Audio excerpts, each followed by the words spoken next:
It's True Crime Tuesday. I can only do politics for so long, Diego. And, well, speaking of killers, that's why we're here today. I remember the day that they put Gacy to death. I watched it on TV. And Pogo the Clown, I had to pull this up because what the hell kind of parent would hire this guy? That Gacy was a very prominent Democrat. I think the worst way to die is death by serial killer. So I want to know who they are. I want to know how to spot them. I want to know what they do and how they act. And I feel like every time I get to know one of these guys and I dig into their, how their MO and how they did stuff, I end up going, they would have fucking got me. Like I have no clue. I would not have known. This is a bullet would solve this problem. Like if the state is going to kill you, please make it quick. Do you remember Rolando Cruz? DNA evidence many years later proved it wasn't him. $20 million, and he ended up moving right next to me, Diego. Right next to me. He's innocent. He didn't do it. On November 13th, sometime between 3 a.m. and 5 a.m., 4 University of Idaho students were brutally murdered by stabbing as they slept after a late night out on the town. This is what you should do before you run with anything like this. What we need to do, because our sourcing is not great, is just call and find out. Can you transfer me to the public information officer, please? Are you at the media? Yes. You know what?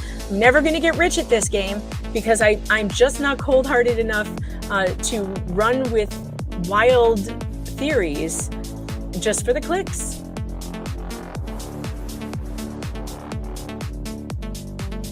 And so if you enjoy accuracy, even if it's not the sexiest thing you've ever seen, maybe my content is for you.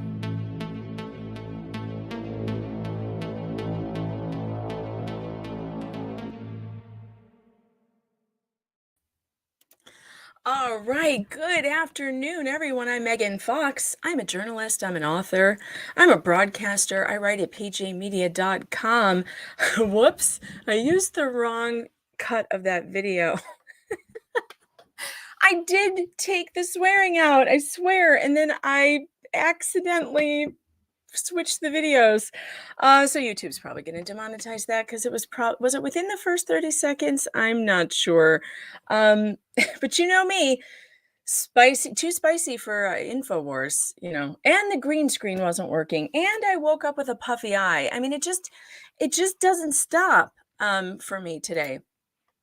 I'm sorry that I'm so late today. I'm sorry that I had to move the stream to 1 p.m. I just couldn't get out of bed. It's raining here. I have this swollen eye. I was just so tired. As soon as I got the kids off to school, I was like, you know where I'm going? Back to bed. Does anybody ever do that? I had to. I could not get out of bed. So if you are on my locals chat, though, if you're on my locals, if you're a member over there on locals, then you know all about it because I did a live stream this morning of when I was getting ready, and I showed everyone my disgusting puffy eye before I put makeup on it. Did you ever get that? Like where it's not really a sty, it's just like swollen and it hurts. So gosh, who knows? Who knows? All right. It's True Crime Tuesday. Do you guys like the new logo? Did you see the new logo? Did you like that? That was kind of fun. I thought I'd make that for True Crime Tuesday. And I have a very special offering today. So we've been doing raffles for super chats, Rumble rants. Oh, and by the way, I think Facebook is down. StreamYard gave me a notice when I came in here today that said Facebook is having trouble connecting and they've contacted Facebook and they don't know what the problem is. So if you are on Facebook and you can't see me, so I guess it doesn't matter. So we have been doing raffles here for super chats and Rumble rants and super stickers. And if you and on locals, by the way, for locals coins. If you guys are on locals, you can be in the raffle as well if you send tips. Now on locals, there's a 10 coin, I guess I would call it a 10 coin minimum. 10 coins equals $1. Okay. Morning, locals chat. And if you're not a member on locals, you really should be, because the chat over there is hysterical. And you can share memes, and it's only $3 a month. And excitingly, tonight we're doing our very first movie night on locals. If you are not on locals, you need to get over there. It's meganfox.locals.com. It has the greatest live chats. It's only $3 a month. And right now, for the entire month of December, you're going to get a free month if you sign up for a year subscription. Promo code PANTS. And you get direct messages right to me, notifications, get to take part in live streams. And tonight at 8 p.m., we're going to be doing Casey Anthony on Peacock, episode 1 of her new documentary, Where the Truth Lies. And that's tonight at 8 p.m. So if you guys are not, but only for locals members. So you got to sign up on locals. And then what you do is you'll get access to the invitation, and you can go and register there. And it's for tonight. There's only 250 seats available. And once they're filled up, you'll just have to wait till the next time. So don't wait. Do it now. The promo code didn't work for you? Did you do a year, Sod? Sod, didn't you win the raffle yesterday? Wasn't it Sod this? I think so, yes. You won the raffle for the free Kindle book yesterday. So you need to email me at, and I'm going to give you my email address in the locals chat. It's Megyn Fox. meganfox.writer@protonmail.com. Email me your email address and what book you want. Yeah, you won. Yeah, you weren't here yesterday. You know, there was somebody else who won, and I'm going to have to go back and get his name, but I think it was James S. Wasn't that his name? Do you guys remember James? I think it was James S. on YouTube. It was one of our YouTube viewers. Speaking of raffles, today, if you are sending a minimum 10 coins in locals or super chats or rumble rants or super stickers, I am raffling off a piece of history. This was my t-shirt from the Johnny Depp trial that I made. It isn't happy hour anytime. And it says mega pint me, #justice for Johnny. And it is signed on the back. I signed it. So, and this was my t-shirt. It's an extra large, which I am no longer an extra large. It's way too big. I did sign it. Look, see, I signed it. Can you see it? Can you see this, the signature? I signed it in Sharpie, so it shouldn't come off in the wash. So this is today's prize. But I'm gonna have a minimum on it because it's a nice t-shirt. It's very soft. So we'll say when we hit $100, the raffle's going. Until we do, I guess I'll just keep it going for the next one. All right. Yes. Today's topics, we are going to be talking. Hold on a second. We are going to, somebody was asking me for the Darrell Brooks stuff in the merch store. And all the links to that, by the way, are in the description of the videos on all the platforms. And saying you could not find the grounds stuff, I don't think I took it out. So I will take a look for that, and I'll share the link in the stream. But it should be there. I had the best is the sweatshirt, the bright orange sweatshirt. Yeah, you're right. It doesn't look like it's there. That's weird. All right, I'll take a look and fix it at some point. I'll go fix it. Maybe it got, I don't know, expired or something. Why wouldn't the promo code work on locals? I have it set up. All right. You guys, if you're having trouble with the promo code, let me know because I'll just fix it in the back end. I'm sure I can give you a free month if it didn't work. If you signed up for a year on locals and the promo code PANTS did not work, I'll make sure I fix it on the back end. All right. So Yes, Alexandra, thank you for pointing this out. I was going to write an article about this. So Judge Duro, who is the judge from the Darrell Brooks trial, the one who lost total control of her courtroom,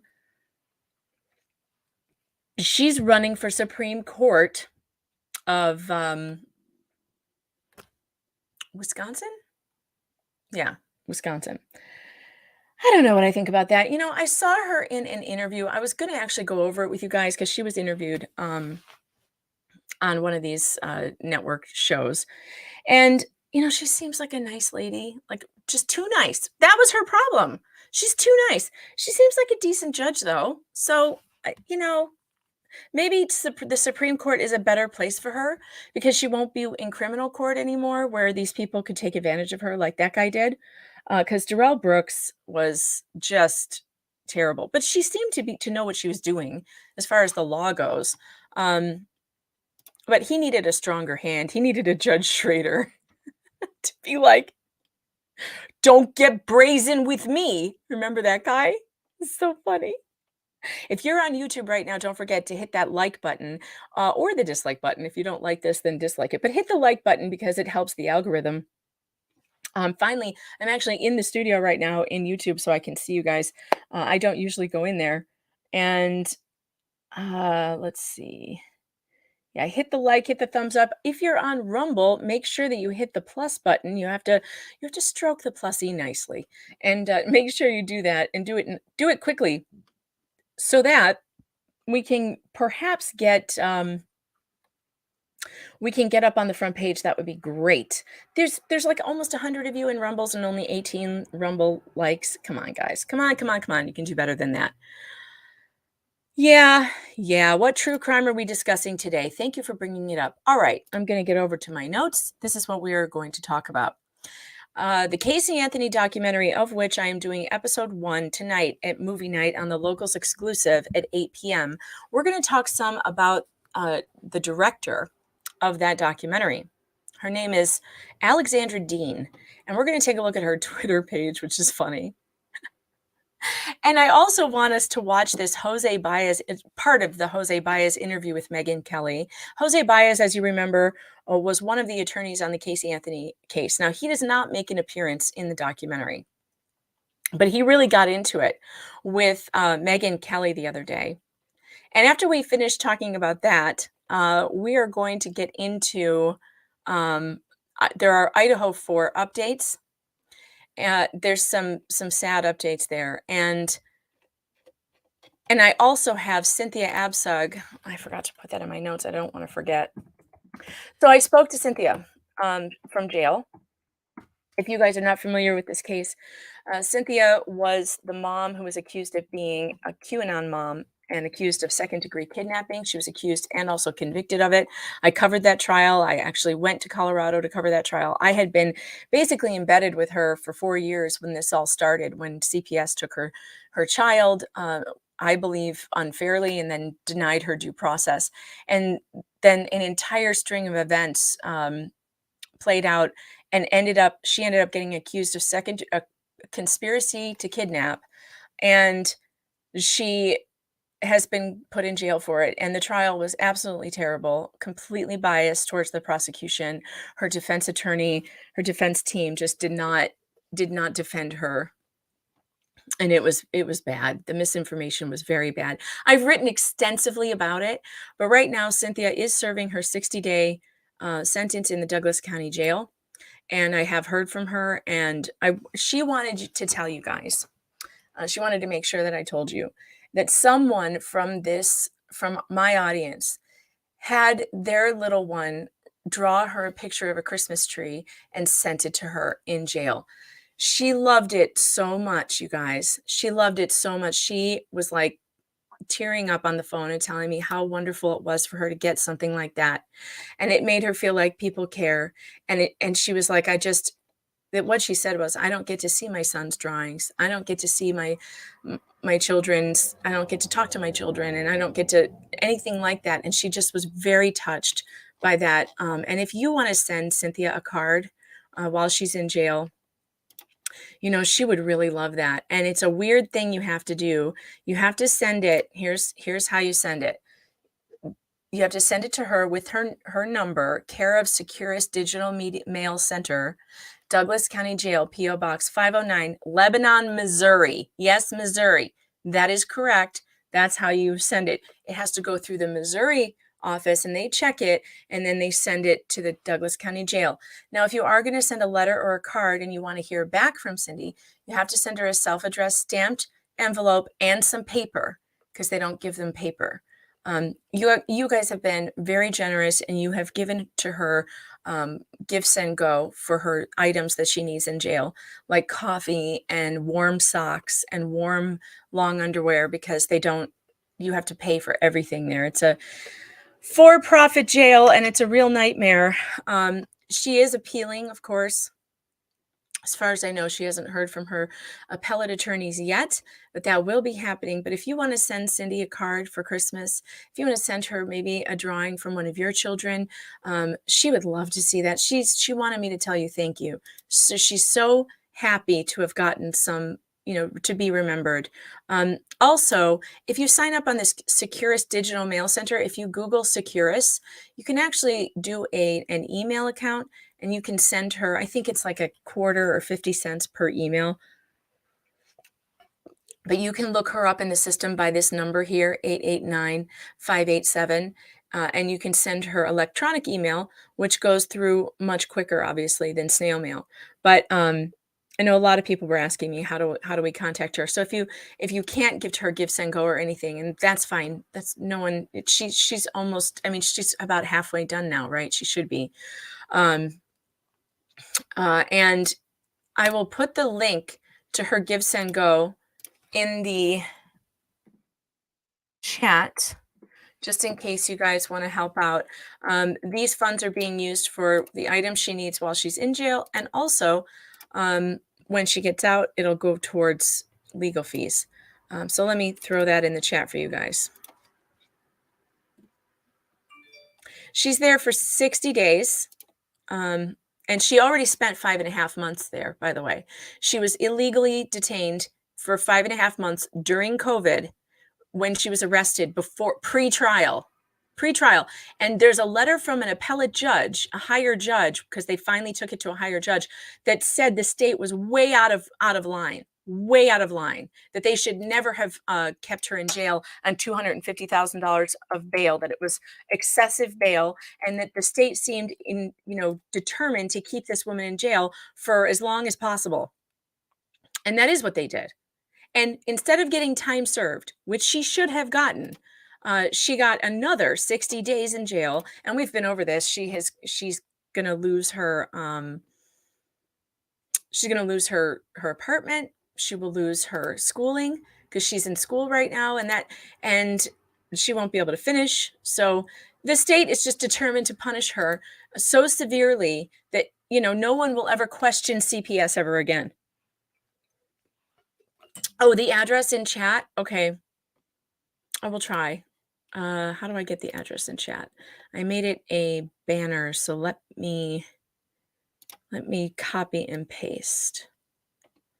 All right, here comes the address. If you want to send her a card, just remember to send a self-addressed stamped envelope if you want to hear back. If you don't want to hear back, Carl Perkins says, didn't she abuse her son? Well, that's what she was accused of doing. But I ask you this, Carl, if you take your son to a doctor and the doctor tells you he needs tests like an EEG, and 6 of them come back abnormal, and then he tells you he needs more tests because of that, and then you have to get a lumbar puncture and an x-ray and some blood tests, do you do it? And if your answer is yes, well, that's the only thing she ever did. So that's what they considered abuse, her allowing doctors to do tests on her son. So the whole case is completely garbage. She did not abuse her son. The doctors ordered tests. She allowed the tests to happen, and that's why she's in jail. So look, I've written about it extensively. If you want to read about, that, I will drop the links in the chat because it's a very complicated case. It went on for 4 years. This has been going on for a very long time. And it's very complicated. And if you read other news reports besides mine, you won't get the full story. I tell you the full story because I was following this case for 4 years. And I have written, and I also have an audio version of this 6,000 word article that I wrote that kind of recaps the entire case. So if you go on my YouTube page or my Rumble page, you should see it because I have it there, and it's an audio retelling so that you don't have to read 6,000 words. It's right here. I'm going to put the link in the chat for the article, and there's a link to the there's a link to the recording of it in the article. Okay. So, oh, I forgot about locals chat. How could I forget about locals chat? So sod this, make sure there's my email address, by the way, in the locals chat. Make sure that you email me about the Kindle books. Okay. All right. Let's see. All right. All right, I have put the links in the chat for you for the Abcug story. So if you want to catch up on that, you can go ahead and do that at some other time. But right now, we are going to talk about the Casey Anthony case. All right.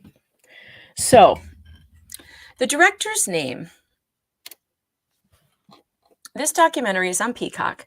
The director's name is, hold on, Alexandra Dean. Okay. Let me share this with you. Get her IMDb page up here.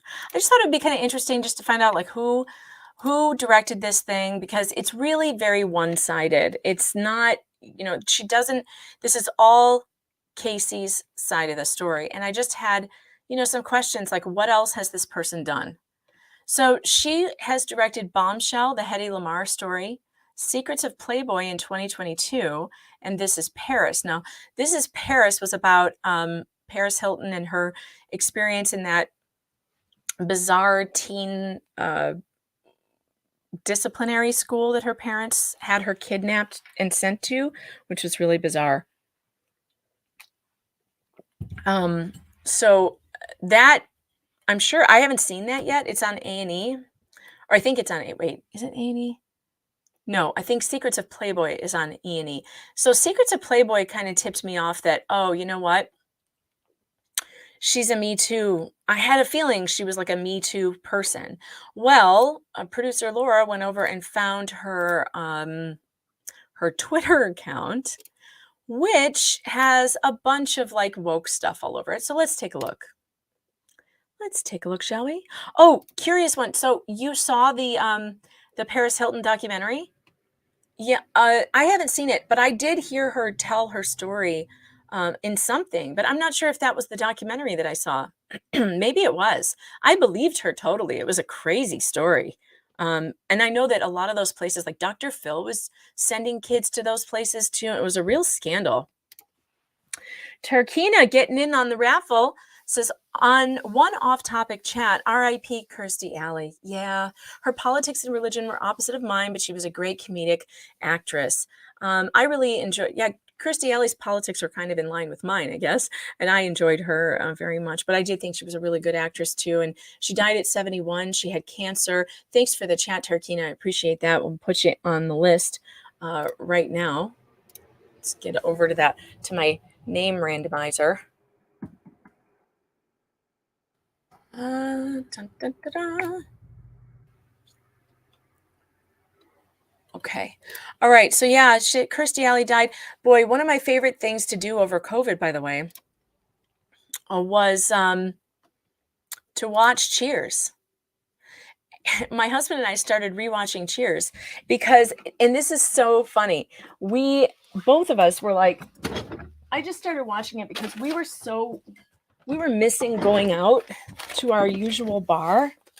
And oh, Jessweg, by the way, I'm adding you to today's raffle because I missed your locals coins yesterday. So you're going into this one for the t-shirt. And Turkina's going into. Okay. Yeah, so and YouTube.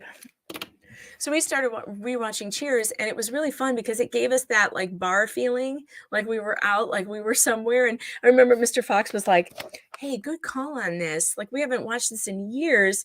And it's such a great show, and it just made us feel a little less isolated during COVID. We were missing our favorite bar, you know? All right, check in on the locals chat. It's right. Okay, sod this, just look down a couple. You'll see my email address. I responded. Okay. All right. So let's look at the Twitter page of Alexandra Dean. She is the director. Here we go. Why the patriarchy is killing men. The Washington Post. So she has a lot of these types of like very feminist things. And I mean, I don't know, whatever you guys think about feminism. I mean, I have a pretty negative view of it because I believe that a lot of it is very disingenuous, especially the stuff about the patriarchy. It's just a lot of buzzwords that to me don't mean a whole lot. She has a lot of virtue signaling stuff on her page, like at the top. She's written this: always in my family and my Black brethren and brown and our LGBTQ plus folk. Why are we at this place again where this needs to be stated? We are one. It breaks my heart that this hate will not stop trying to divide us. When does love finally win? And it says, I support my Jewish friends and the Jewish people. I'm assuming that this was back in October. So I'm not really sure what this is relating to. I was going to say maybe it was about Kanye, but no, that was before then. Just a lot of stuff like this on her Twitter page, like this. And the other one, which was why the patriarchy is killing men, from the Washington Post. So it's just like, it's like this, it's just, I called it, okay? Like I called it. I was like, I bet this woman is really into like the Me Too thing. And she is. And that's, the Me Too movement, you guys know I've written a book about it. It's called Believe Evidence, The Death of Due Process, from Salome to hashtag Me Too.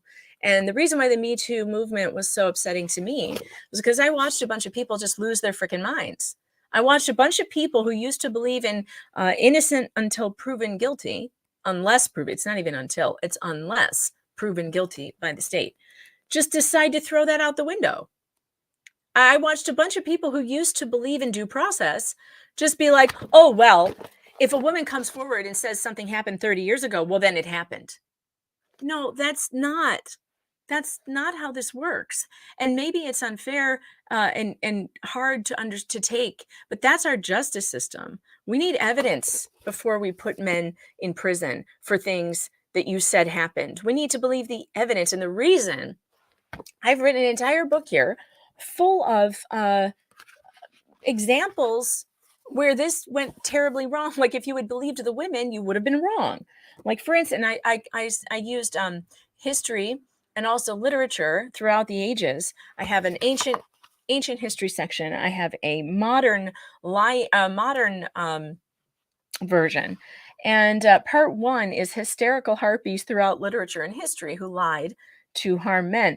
And I've got stories from the Bible, including Jezebel, who lied to have her neighbor Naboth murdered so she could take his vineyard. She wanted a better view out of her window.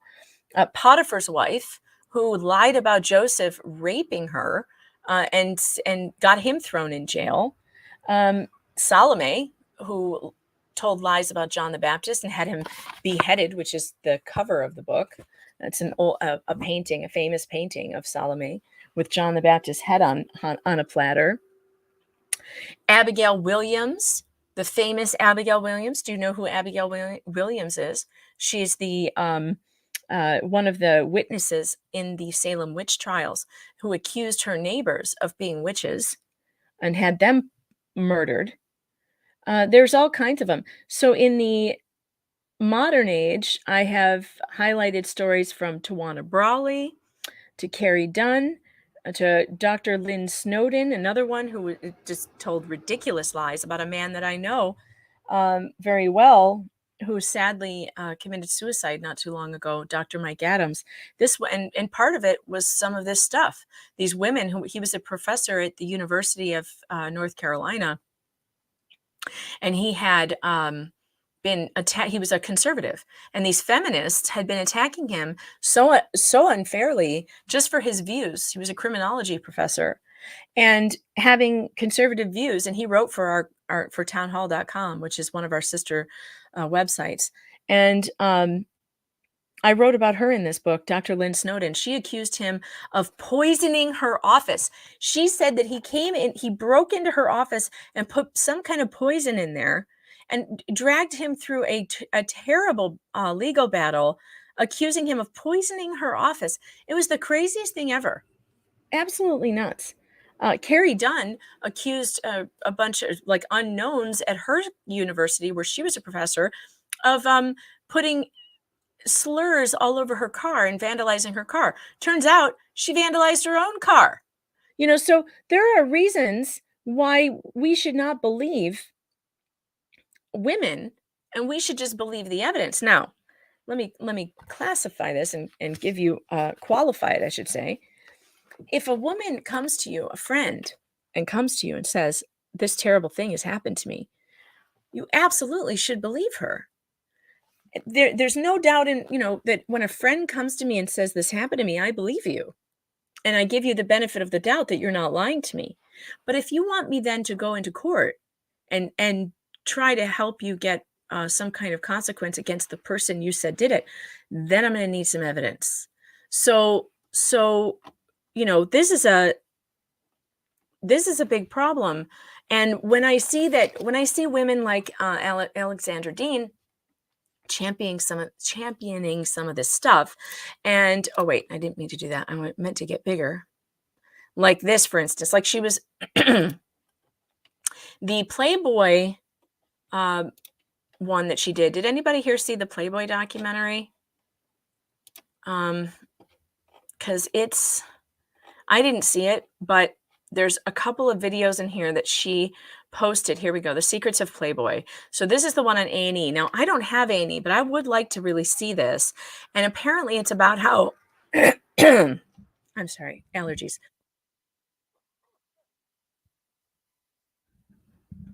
That Allegra doesn't work as well as it should. I have had stuff in my throat for days. Where is it?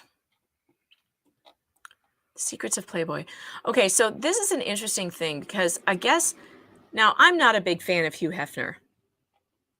I think Hugh Hefner is one of the worst things to happen to America because I don't like pornography. I'm not one of these women who thinks it's empowering. I think pornography is very dangerous to women and young girls. And I think that he is that his role in pornography in America has been very damaging. However, I will also say this. At some point, women, ladies, you do need to take a responsibility for yourself as an adult and not get involved with people like this, because did you not know that Hugh Hefner was a pervert? You didn't know that? So like, there's a part of me that is bothered by women who come out years later and say, when I was 18 or 19, I was groomed by, this predator guy. It's like, well, you were also an adult. You could have walked out. You could have left. Like, no one is accusing Hugh Hefner, as far as I know, although I haven't seen this documentary, of being like of holding women hostage. Was he? They chose to be there. They liked the fame. They liked the money. They liked the celebrity of it. So we can watch a little bit of this preview to this here. Why didn't you tell this story earlier? It was a long journey to get here. Next week on the final episode, He came up behind me and said, "Oh my God, you're joining us tonight?" former playmates come together. He walked me over to the bed. I froze.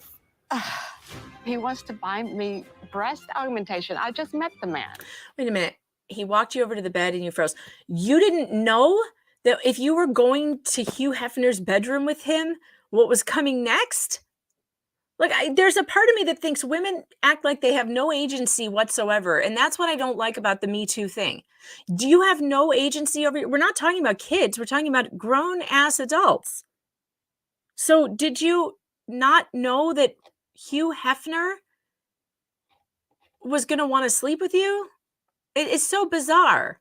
Like, the guy's a pornographer. Were you surprised by that? So this is part of the thing. I don't know if you can come out afterwards. And I noticed that all of this came out after he died. So they came out to accuse him after he died. And I don't like Hugh Hefner at all. So I don't really care that they're dragging his name through the mud, because to me, he can't get any worse. Can you describe some of the backlash? I'm being chewed up and spit out by my own. Whether your dad. Wait, let's go back to what were those headlines? Women dragging a dead man. Yeah, I mean, kinda. Playmates defend Hugh Hefner. Yeah, a bunch of them did. Gold diggers. Well, maybe. I mean, you enjoyed the money, right? You liked the money. I mean, and these are unfounded. They're like just people coming forward to tell these stories now. And it's like, well, so now basically what you're saying is you chose to be with Hugh Hefner as a playmate, and you went in the magazine, you went to the parties, you went to the thing, you chose to do all that. And then 20, 30 years later, you decided that now you regret it. Well, that's okay. It's legitimate to regret decisions that you made, but to then blame it on this guy and say, well, it was his fault and he's a predator. You didn't know that going in, the guy with 3 girlfriends and a pornography business. I'm sorry. I find it, and like, I'm supposed to feel very sad and sorry. And like, I'm not surprised by anything that they're saying about him, like giving women Quaaludes but did you take them? Like, if they're like, oh, he kept them in his pocket. He used to hand them out. Well, did you put them in your mouth and drink and take them? Like, he wasn't drugging you, was he? Like, regret it. Yeah, regret it, but own it. Own it. Own your role in it. Like, you can't come out years later and then say, oh, well, it was all him and he took advantage of me because I was 18. That's what these girls are doing to Marilyn Manson, by the way. And I don't like him either. It's another guy I don't like. I don't like his music. I don't like his public image. I think he's disgusting. But the same thing is happening with those women. They were grown-ass adults when they got into relationships with him. And they consented to do a bunch of weird stuff, apparently. And now afterwards, they regret it. And now it's his fault? He's the abuser? You agreed to it. Like, you literally agreed to this relationship. You were in it. I saw that documentary on HBO, by the way, about Marilyn Manson. And at one point, one of them says that she's talking about, I think it was Evan Rachel Wood, talking about how much she was so scared of him and had to get away. And she got on this plane to go to a movie shoot that she was doing. And I'm like, oh, the perfect opportunity to get away. You're alone. You're traveling alone. You left. You're a Hollywood star. You've got funds. She goes to the movie set. She does her filming. And then she goes back to him. And she talks about how she woke him up while he was sleeping to tell him she wanted to tell him all about her shoot and how much fun she had. And I'm like, wait, isn't this the same guy you just said you were trying to escape? You willingly came back? No, this story doesn't make any sense. It doesn't make any sense. So we'll watch the rest of this little commercial here. Being chewed up and spit out by my own. Whether you're dead or not, you're not getting away with this. Secrets of Playboy, season finale next Monday at 9, only on 8. So, like, I'm sorry these people feel like they were taken advantage of, but I feel like, well, wait a minute. Didn't you kind of signed up for that. You signed up to be taken advantage of by Hugh Hefner. You signed up to pose naked in pictures, and you signed up to do all these things. And I mean, I don't blame anyone for doing it. A lot of these girls had no way to make money. I'm sure that they were, that it was very lucrative. Here's another one. There was a side of Playboy that nobody wants to talk about. He was an advocate for sexual freedom and the First Amendment. He really did believe he owned these women. There's some things that never saw the light of day. I didn't realize that getting into the Playboy world was a dangerous choice. The people who are really there, they're the ones who know the real truth. Secrets of Playboy starts Wednesday, the 23rd of March on Crime and Investigation. All right, so I watched that. What was the reality show with Holly and the others that was with Hugh Hefner when he had the 3 girlfriends, and the last one you just saw, Holly, whatever her last name is. And now she's saying, I didn't know what I was getting into. I didn't really. The Girls Next Door. Thank you, Curious. Appreciate that. The Girls Next Door. And I realize that what you see on the television is not always reality. But I don't think that those girls were forced to be there. And while their experience might not have been very pleasant, they could leave at any time. They could have left. So I don't know. So when I see that the director of the Casey Anthony documentary is also the one making this one about this Me Too thing and trying to portray Hugh Hefner as some kind of predator, which I agree with, he's a predator, but I don't think these women were, I think they signed up to be preyed on. You know, you walked into it, you knew that, you thought the trade-off was worth it. And look, I'm not going to judge you if you thought the trade-off was worth it. This is the thing. I think I would have a lot more respect for these women if they were coming forward to say, I knew what I was getting myself into. I decided that it was worthwhile to trade sexual favors for a career. And then just say, and it wasn't worth it to me. I regret it. Wouldn't that be better? Like, instead of, they're trying to offload all their responsibility on him. It would still be a good story. It would still, and if I were the director of that thing, I would have been asking that question, like, okay, wait, you're saying that these things were bad and you didn't like them, but you could have walked out the door. Why didn't you walk out the door? So Carrie says, okay, so they were worried that he had these tapes, that he had revenge porn, right? That he had tapes. I have a couple of thoughts about that. They were Playmate models. They were already seen nude in magazines. I mean, how much worse? And did they not know? They didn't know. They did know he had video cameras in his bedroom. So again, they consented to that. So I don't understand. Yeah, he had of course he had photos. They were his Playboy models. They literally got paid to be photographed for the magazine. So these women were in porn.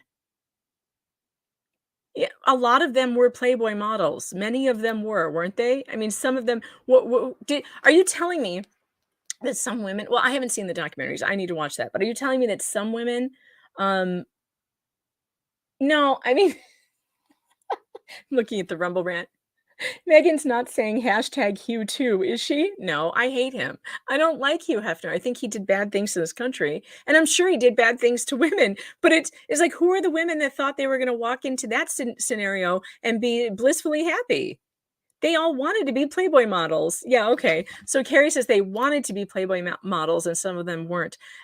Did they know that he had video cameras in his room? I would imagine that they did if they knew about the videos. Otherwise, how would they know? And I'm sure he did bad things. Like, I don't deny that. I'm sure that this guy did bad things. He seems like a real he was a real loser. Clearly. I need to watch that though, but I don't have A&E, so that could be difficult for me to watch with no A&E. Okay. All right, moving back to Alexandra Dean. Let me stop sharing that. So, you know, her Twitter page is exactly what I would have expected. Let's move on to the Megyn Kelly interview with Jose Baez. Wait a minute. Oh, I got the wrong link there. I hate it when that happens. All right, we can fix that. Sure, I can find it. Megyn Kelly.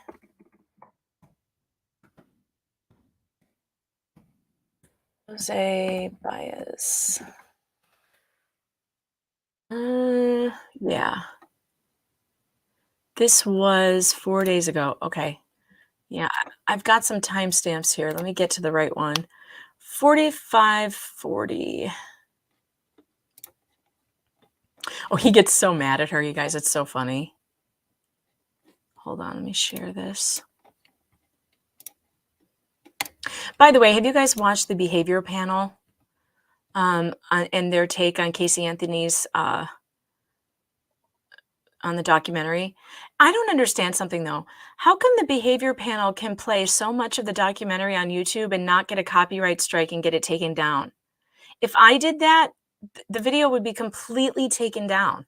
I don't understand how they can do it. I'm actually afraid to show clips of it on this program because every time I do anything like that, it gets taken down. Why are they, how come that happens to me and they can do it? Is it because they have such a huge channel? I don't know why they are allowed to do that because they played a ton of it. All right, let's see. All right, let's play this. And, you know, we like to judge people in life and we like to judge them, especially in the media and in the courtroom. And I think what you have to do when you set up a system of justice is it has to be in line with what actually occurred so that we don't have the flip side of wrongful convictions, which run abundant in our system. Mm-hmm. I mean, you know, rather than get on, I'm not trying to get on a white horse of justice here, but the reality is people gripe and complain about and get outraged over Casey Anthony, but you don't see that type of outrage when someone spends 30 years in prison. You hear about one story when they get out, and that's the end of it. Nobody cares about them after that. Nobody cares about those responsible for putting them there. He's right about this. He's right about this in a big way. I actually agreed with him most of the time on this interview. And no one goes after those who put them there. And there's hundreds and thousands of cases going on every single day where that occurs. And for that reason, we need these safeguards in place. And if you don't believe in you're right. Send you're guilty right. I mean, men free before one innocent man goes to prison. Well, you will if it ever happens to you or someone you love. I hear it. I hear you. I always say that criminal defense attorneys are like guns. You may be averse to them until you need one. And then you pay anything to have one. But I do, you know, I don't think she's an innocent person. I think she's one of the rare people who is guilty and managed to just find a great lawyer who got her off. And so good on you, but not good on her. I mean, most of us can see with our own eyes, there's just not a sane person in the world who would behave the way she did. If she had gone in, you know, under her story, the day her dad allegedly said, oh, here's a wet Kaylee who's not moving, and I'm calling 911. And she called and said, oh my God, you know, my baby, something happened. No, of course, I would believe her. There was a terrible accident. Maybe it was the dad's, you know, his fault. Maybe it was her fault. Who knows? I agree with Megyn here. I mean, this is really the crux of it, right? Her story, according to the, Casey's story, according to the documentary, is that she saw her father with her dead baby. Although for some reason, she wants us to believe that she didn't think she was dead, even though she was holding her and she was heavy and wet and not breathing. That doesn't make any sense. And if she had said, the reason why this case went unsolved as far as how the manner of death and all that stuff is because no one found the body for 30 days or more. I don't know how long it took to find her, but it was longer than the 30 days because that's how long it took them to alert the police. So if she had immediately told the police she saw her father with her dead child, this investigation would have gone completely differently. And so if that was her story, if that is true, well, she screwed that up completely. And instead of helping the police, she obstructed justice, which is also a crime.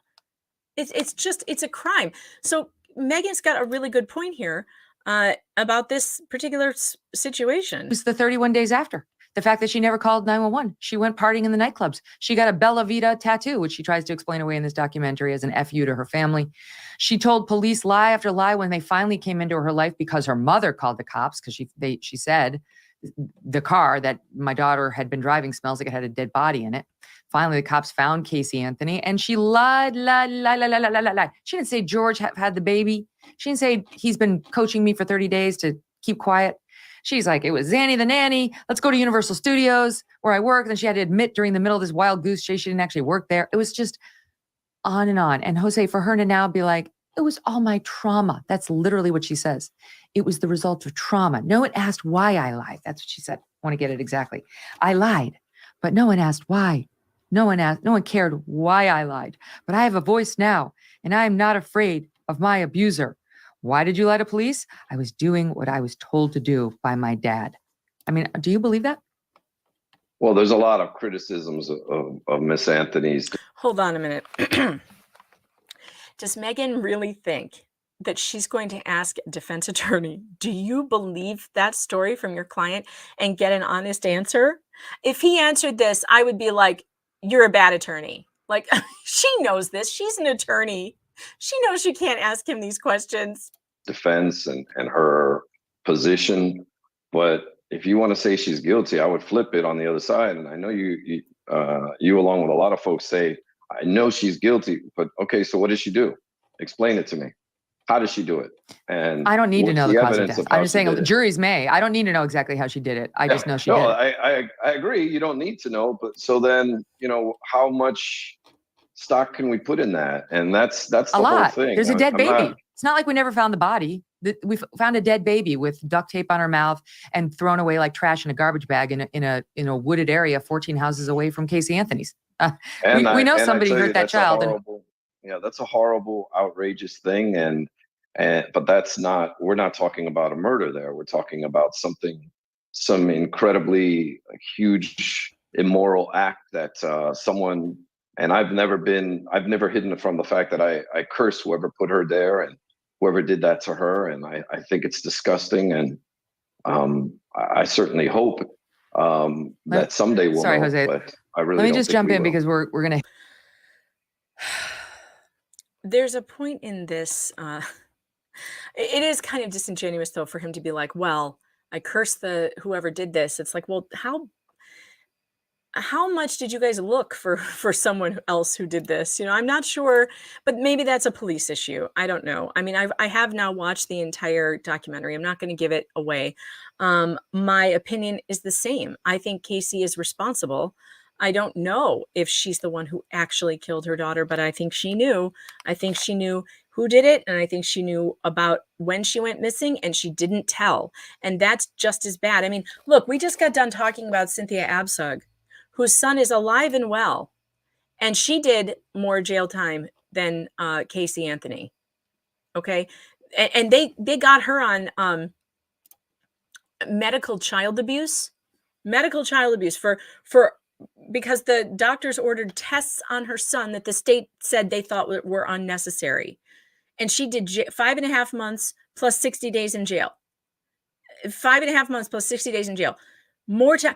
This case is about the state of Florida doing a shit job charging Casey Anthony. They went for first-degree murder and capital punishment. They were never going to win that. Never. They were never going to win it. Don't forget to hit that like button, you guys. Hit like and subscribe if you're on YouTube, and hit that Rumble Plus button. We got to get those likes up there. But I'm telling you what, they were never, ever going to they were never going to combat that. They were never going to be able to get that first-degree murder charge when they had no cause of death. They had no physical evidence linking anybody to anything. Nothing. No DNA. They had circumstantial evidence, which you can get a guilty verdict with circumstantial evidence. But you cannot get, I don't think in this case, they had any chance of getting first degree in capital murder. No. Oh, no. No. You know what they could have done very easily? I think that jury, I'm feeling a little, now that I've been refreshed on the case, I'm feeling less angry towards the jury because the standard, the burden is so high for a capital case. You have to be so sure that you're talking about somebody's life here.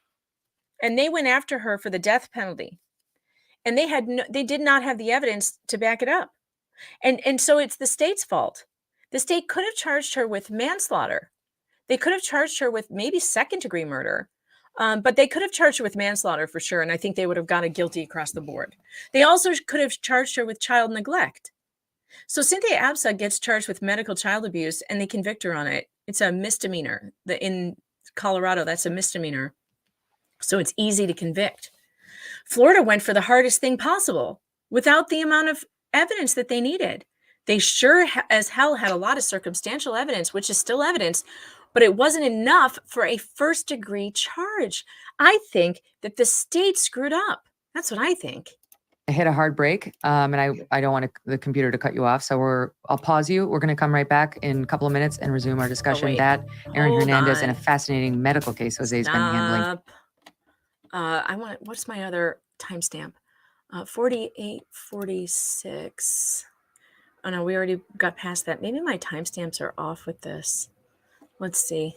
I had another one. Oh yeah, 103. Let's see. We'll go right here. I don't need to. Let's back up a bit. We went and we subpoenaed, because Florida's really open with all of its evidence in these criminal trials. We subpoenaed her cell phone records, and we could show that Casey Anthony was at home pretty much all day. She did not leave early in the day. She was 100% there at 3 p.m. and beyond. And we can prove it because her cell phone was there. So she was at home when that search was done. George was at work within 9 minutes of that search being done. And the evidence suggests that it was. She's talking about the Google search for I think it was foolproof suffocation. That's what she's talking about. It was Casey Anthony who searched foolproof suffocation, not George Anthony. How do you respond to that? I don't need to. Again, you're asking me about something that occurred 11 years ago, specific pieces of evidence that occurred 11 years ago. Well, I saw you issued a response to Marsha Clark. Let me finish my answer if I can. Yeah, I'm just saying, you recently commented on this. Well, no, I didn't. Let me clarify what I'm willing to comment and as far as I'm willing to go. I'm aware of what reporters had in their possession. I had the only mirror screened copy of the hard drive along with law enforcement. Law enforcement never made that claim. Neither did I. I was certain based on the. All right. Law enforcement never made that claim, though, because it came out later that they missed it. So this is an interesting way of language that he's using. It's very lawyerly. But I read that law enforcement didn't even see it. They never brought it up in the trial. The evidence that I had from my experts, not a blogger, which the media used. Both Tony Pipitone, who was the reporter, and Marsha Clark utilized the same person who dabbled in computers, wasn't a real forensic expert, but yet it's being tainted. It's being painted out in the world as if it has some real credibility. I lived this case 11 years ago, and I can tell you we did an incredibly thorough job. We did, in fact, just as thorough a job as law enforcement did, if not better. And I had that evidence ready to go and ready because I believed it favored Casey. And that is George had done the search. Let me finish. That is just one of many things that we had in our possession that we were willing and able to use should we have decided to use it. But you got to understand, and when you defend a criminal case, you don't have to prove anything. It's the other way around. It's not really an adversarial system the way it's painted out. No, he's absolutely right. He's absolutely right here. And this is another thing. This is why it is the prosecution's burden. Okay, it is the prosecution's burden to prove what they are charging is true. And I don't think they did that in this case. They didn't. They way overcharged. And that's one great way to watch a guilty person walk free is don't bring forward the proper charges. And they didn't in this case. Now, some of you are mentioning the chloroform. As far as I know, there was traces of chloroform found in the car, but not in the body. So again, that doesn't, the evidence was destroyed by her being out, the body being out in the woods or wherever in the swamp for days and days and days. It destroyed the evidence. And that's another thing. Oh yeah, Casey Anthony could have been charged and convicted on destroying evidence, obstruction of justice. I don't know why they didn't charge her with that. They should have. And again, this is the you want to get mad at somebody in this case, get mad at the prosecution. It's too bad that the prosecution missed entirely the Google searches, the internet searches. I don't know if it was Google back then or what. It was back in the MySpace days. So I don't know if they missed it or what, but apparently they never used it at trial. And to me, that's a big piece of evidence right there. Okay, so to those of you in the locals chat, which is meganfox.locals.com, by the way, it's only $3 a month. And if you want to take part in the fun chat, it is on Locals, and you'll get an invitation to the movie night tonight, because we're going to watch episode 1 of Casey Anthony, and we're going to see what you guys think, because we're all going to be watching it. We're going to be laughing together. We're going to be having cocktails. It's going to be fun. And for those of you in the Locals chat right now, if you're looking for the link to the invitation, if you have not registered yet, it is pinned to the top of my Locals channel. I just pinned it again. I don't know why it came unpinned. I'm still figuring out Locals, how all the ins and outs of it, how it works. So bear with me as I figure it out. But yeah, it's pinned to the top. If you are a paying member, you can access that post, and the link to it to register for tonight's movie night with Meg is right there at the top of the page. So you click on it, and then you go and you put in your email address, and it will send you a link for the event tonight at 8 p.m. And that's going to be a ton of fun. We are going to be discussing, we're going to be watching it. We're going to watch all of episode 1, and we're going to have a really good time talking about the body language and other stuff. And just, I want to hear what you guys think. I want to hear, wait, Delia says, wait, are you serving cocktails? I'm going to be absolutely making them for myself. I'll tell you that much. And you guys need to bring your cocktails and bring your popcorn, because it's going to be a ton of fun. We're doing that tonight at 8 p.m. And the link is in the Locals chat, and you have to be a member on Locals to access it. And right now, for the month of December, if you buy an entire year subscription, you're going to get a free month, promo code PANTS. So check it out, meganfox.locals.com. It's going to be a lot of fun tonight. All right, let's listen to some more of this. I found this interview fascinating. I really did. I found it fascinating. Just checking on you guys. Checking on you over in Rumble. So given that, I didn't feel I needed to. So and that's the same thing with all of my cases. If I have evidence that favors my client, Jose, nobody's asking you why you didn't raise this at trial. That's not what I asked you. I said, how did you? Okay, wait. This is when it starts to get spicy. She gets so spicy with him. It's so funny. That is not what I asked you. It's good for her. How do you respond? Your question, which was essentially, well, no, first you said no, because I don't remember what happened all this time later. And then I pointed out that you actually you raised it in your book. Marcia Clark called you out, and then you felt the need to respond to her. And I'm just asking you if you'd like to respond here, since I had her on the show saying the similar things. And your response is, it's not an adversarial system. It wasn't my obligation to submit this evidence. That's a dodge. That's a dodge. I'm asking you to respond I'll be as clear as possible. Marcia Clark doesn't know what she's talking about. She wasn't involved in the case. She didn't have the hard drive. She didn't utilize a real expert. She utilized a blogger, and I questioned the credibility of what was actually laid out there based on what I had, and given all of the evidence, this is my opinion of what this evidence shows, and I believe theirs was incorrect, and I had the only copy, and it's that simple. I mean, I had the legitimate copy that followed the chain of custody. What occurs after something loses its chain of custody can be highly manipulated when it comes to evidence. And I don't ever believe any of it if it falls outside of the chain of custody. So having said all of that, I just My plain answer to that is that one, it was 11 years ago, so the specifics of which I don't choose to get into. But two, and most importantly, I had the only piece of evidence, along with law enforcement, that that followed the chain of custody, that I could say this evidence was potentially not tainted at the time. And I put more credibility in that than I do what a blogger did with some of the other potential version that I have no idea about. So Okay. That doesn't convince me. Does it convince you? Do you feel convinced by that? What kind of chain of how could the chain of custody in an internet search be screwed up?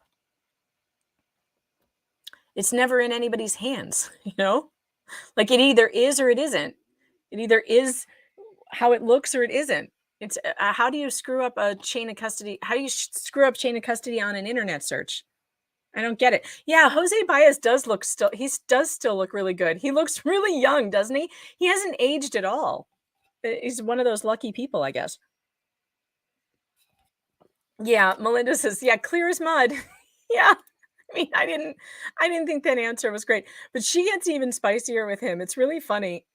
She just continues. They get really heated, and it's funny. Got it. And I'll tell you. I got it. Let's move on. We spent enough time on this. All right. Well, let me just tack on this. Jose, it's dragging. I get it. Let's move on. I want to get to your other cases. I know you'd like to discuss them, and so would I. You're criticizing me, and I said dragging. I should have dragging, not bragging. And trust me, as the anchor, Incorrect. I know I'm when the just stating discussion has run out of energy, and we're there. I can't help it if you don't like the answers I'm giving you. I mean, I'm really sorry for that. I know you wanted to. Listen, you're dodging, and I'm pinning you down, and you're repeating your points, which does not help you. It undermines you. I'm ready to move on. What else would you like to add that's going to bolster your point? You go ahead. Yes, trust me. This is a dead cat. Let's move on. A dead cat. I want to ask you if you believe her claim now that I love that.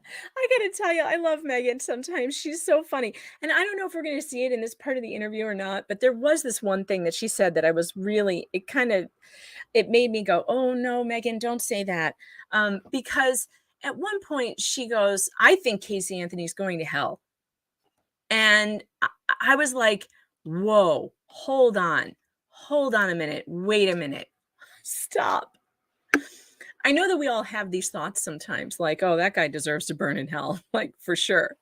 But that's as far as I'll ever go with it, because if you do believe in the afterlife, if you are part of a religion that believes that we are eternal beings, right? We also have to recognize that we are not the judge. We are not the judge. And I think it's really dangerous to be like, well, I think that person's going to hell. You're going to hell for sure. Like, well, because you need to turn that finger back around. Because what's happening right there is dangerous. Let's just put it that way. I don't want to be the judge. I never want to be the judge of who's going to hell and who isn't. And it just it makes her arguments a little less important, because it makes her sound like she's just gone over the deep end with hating this person so much that she can't see that. I think it's possible to believe that Casey Anthony made a mistake and panicked, and yet at the same time may make up for this somehow. I don't know how, but spiritually or whatever. And I think just like determining that, like, oh, you're going to hell. Like, it's a little over the top for me, Megyn. Really, like just pull it back a little, because let's not do that.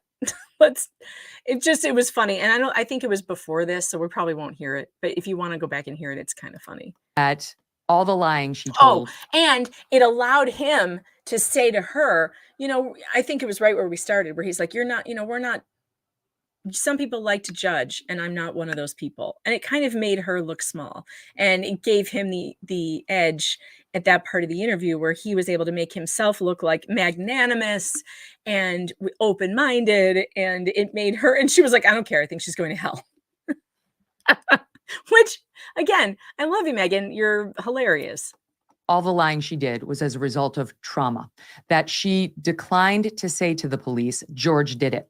My father hurt my baby. He killed my baby, because she'd been sexually abused. And that the entire time she was partying for those 31 days, she had no idea the baby was dead.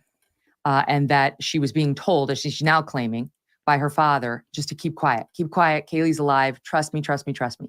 Do you believe that? This doesn't require you to reveal attorney-client privilege information. It's just a question about whether you believe that claim. Well, I think it's an improper question to ask me, number one. It's not my job to judge clients. It's something I never do, because that's not what I would want from my lawyer should I hire one. So why would I be the type of lawyer that would go out and make judgment calls after a case is over? I love the practice of law. I think it's incredibly important. It's one of the most honorable professions available to anyone to undertake. I agree with that. Let me address something in the YouTube chat. Carl Perkins says, I don't want to spoil it for anyone who hasn't seen the documentary, but at the beginning of the show, I thought she was guilty, but by the end, it was near obvious she was innocent. Yeah, no, I disagree, and I've seen the whole thing also. I will say it was not near obvious that she's innocent. I think if you believe her now, when she is an admitted liar and lied her entire life, and her best friend says she's a liar, that she lied all the time about everything. I don't know how you can decide that now she's not lying to you. I think it's absolutely possible that somebody else did this, whether it was her dad or a boyfriend, but she knew about it and she didn't tell, and that's a crime. So whether it was her or not her, she still committed a crime. And to me, I didn't think it was anywhere, it wasn't clear at all what happened. And I still think she's lying. I still think she's lying about something. She's leaving stuff out, a lot of stuff. And as far as her claims about her father and her brother and Kaylee's father, she is the most repaid woman in America, apparently. It's very hard to believe. She never went to the police at all about any of these incidents that she claims happened. Well, Carl, if you believe that she came from a very abusive household, that I guess you do. But what evidence do you have that that's true? What evidence do you have that she actually did come from an abusive household? There's none. Zero. Just her word. And this is a person who has repeatedly lied, is convicted for lying to the police, and admits openly that she is a liar. This is the girl who cried wolf. You are saying you now believe her this last time she's crying wolf, but she already admitted to have cried wolf several times before, and it wasn't true. And now you want me to believe her this time. And I'm sorry, that's just not the way it works. And anybody who can watch, who knows, any human, you don't have to be a behavior expert or a body language expert to watch someone talk to you and know that they're not telling you the truth. That's something we all have. We have the ability we get those feelings, and because we are animals, our very nature is animal. And so underneath, we're mammals, and underneath all this, stuff we're doing up here, are instincts that we can't deny. We have instincts that we're smelling things we don't even know we're smelling. Pheromones, for instance, attract us to certain people and others, but you don't even know you have it. You have intuition. You know what body language means, because we're like, if you think about dogs and the way that dogs communicate with each other, it's all body language, and you can watch them and you can watch them do it. You can watch their ears go down, and you can watch them back away or come forward or whatever. And you know that they're communicating with each other. They're doing it non-verbally. We do the same thing. Our body language so we all know what it is because we've been witnessing it since we were babies. And we know when someone is not being honest with us. And you cannot watch that documentary, and you can tune in tonight at 8 p.m. with me. If you're a Locals member on my Locals, and we're going to watch it together. And you can tell that something's not right. Something's not right. Carl, just because somebody doesn't take part in a documentary doesn't mean he has a lot to hide. It may mean he just doesn't want to be dragged through the mud anymore by his daughter, and he didn't trust this woman who was doing the documentary. And he had a good instinct for that, because It was completely one-sided. It was completely one-sided. So yeah, no, there was a lot of, and if they did it together, if Casey's story is true, that her father did this, she's still guilty. It is not an excuse that you were abused. It is not an excuse that you were abused to break the law. That is not an excuse. There is no legal excuse in the law that says you're allowed to participate in murder if you were the victim of abuse. That's bullshit. There are a lot of people who, I know some myself, who were abused as children in the way that Casey describes. And they are not criminals. And they would call the police. This is insane. So you want to give her a pass, Carl. You want to give Casey Anthony a pass for not calling the police after witnessing her father with a dead child, her dead child. You want to give her a pass because she says she was abused? And we can't prove that abuse. So you're basically saying that anybody can just say they were abused and get out of anything, including murder. Come on. Come on. Just come on. Well, if she's guilty of helping her father cover it up, then she should go to jail. She is guilty of manslaughter. That's called manslaughter. It is the state's fault for not charging her properly. It is not an excuse. If you are an abuse victim, if you have a personality disorder, none of those things are an excuse to break the law.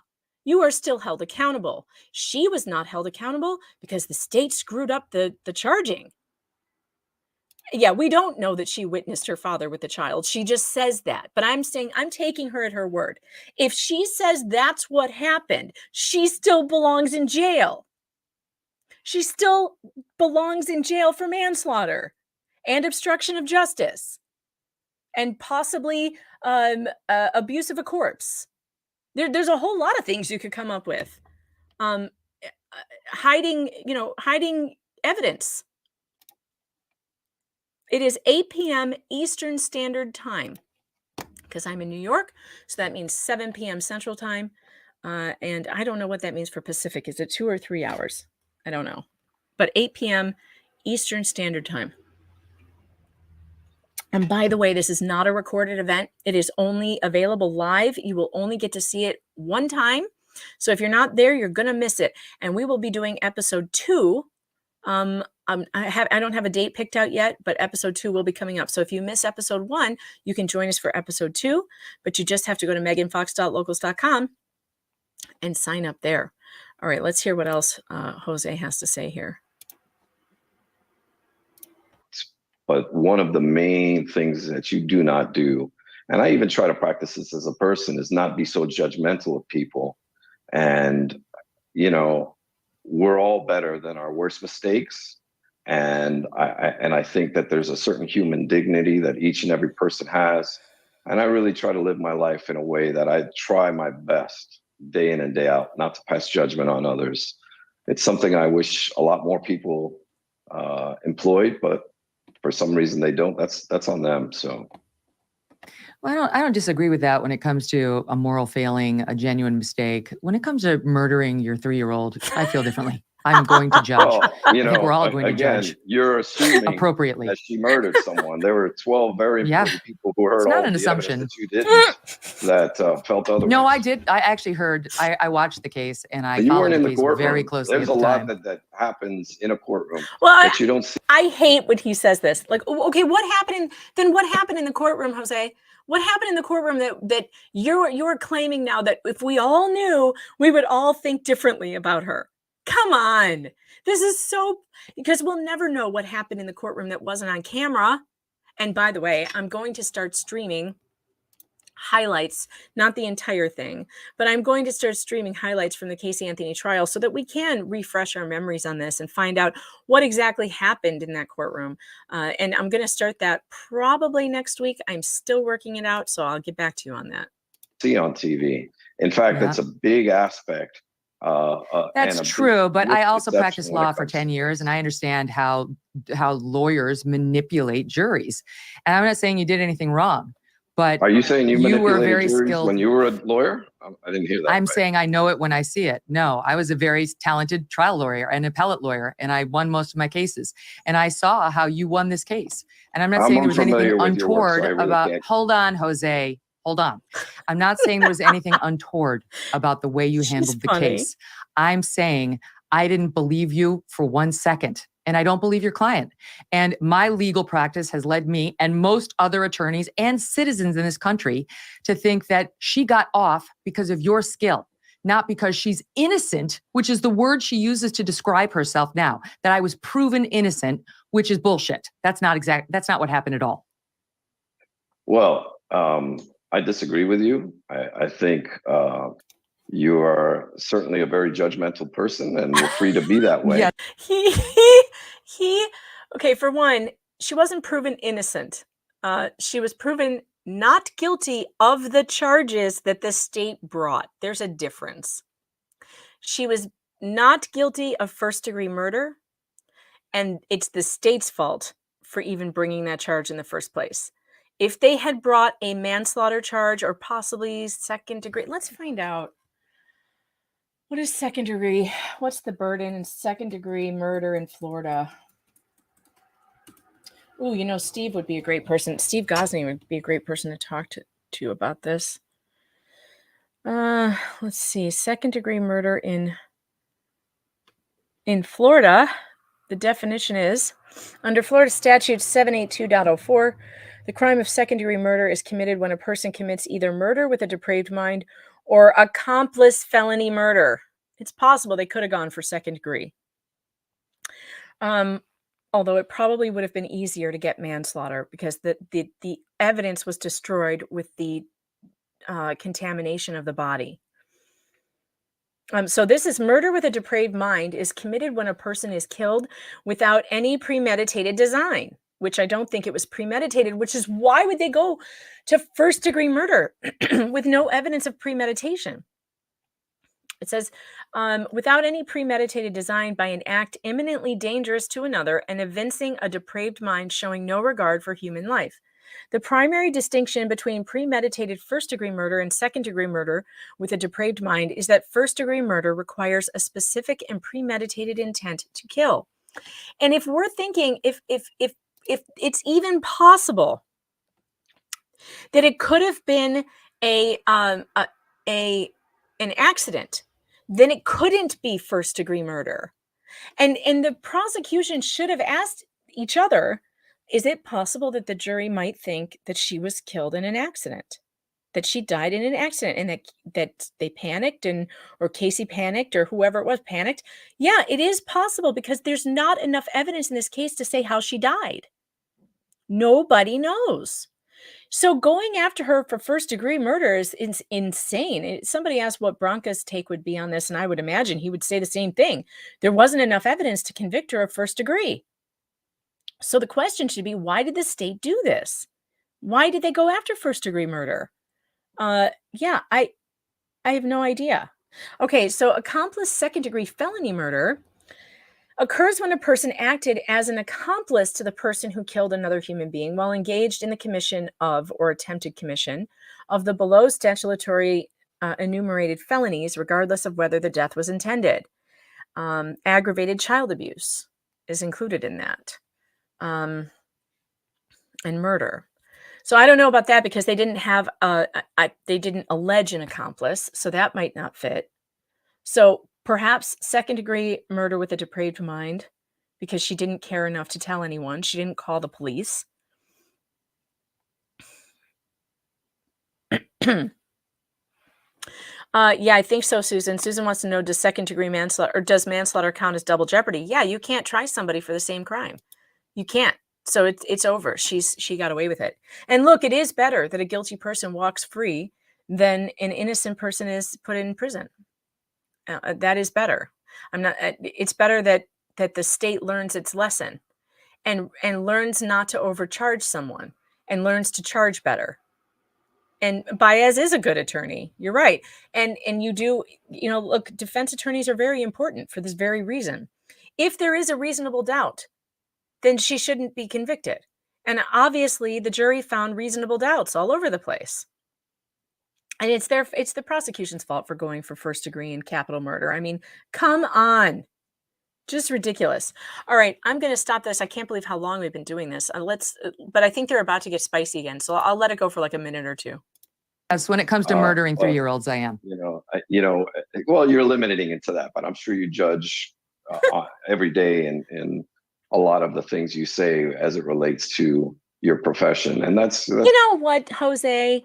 Yeah, we do. Okay. Like Megyn Kelly and I both this is what we do. We have to have an opinion. She has an opinion show. I have an opinion column. Yeah, we all have an opinion. So of course I guess we judge. And I think that's where she went wrong by saying she's going to hell. We're judging by standards of law. We're judging by standards of civil behavior and the way people are expected to behave. The one thing she should not be doing is judging on a spiritual basis, because that's not your purview. Like you're not in that space. You're not God. You can't judge what God would judge, but I can judge. I can certainly judge. And look, when everybody says do not judge, the Bible says do not judge lest ye be judged.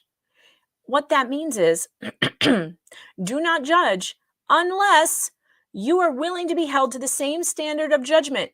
And we have all agreed to be held to the same standard of judgment in all around the world. We have systems of government and laws, and we've all agreed that we will be judged by those laws and that we will obey those laws. And when we don't obey those laws, we agree to be judged. And that means that other people may comment on that. Like I don't like it when people are like, well, don't be so judgmental. Like, well, this is what people do. We have a system here that we've made, and we are interested in the system. We're interested in how people are. We're literally talking about a court case right now, and he's like, don't be so judgy. We have judges who sit on benches to judge. We've set up an entire system to judge people, and like we're not allowed to comment on it. Come on, Jose. Come on. All right. If you guys want to go watch this, I'll at some point, if you want to watch the entire thing, I'll drop it in the chat, but we got to move on.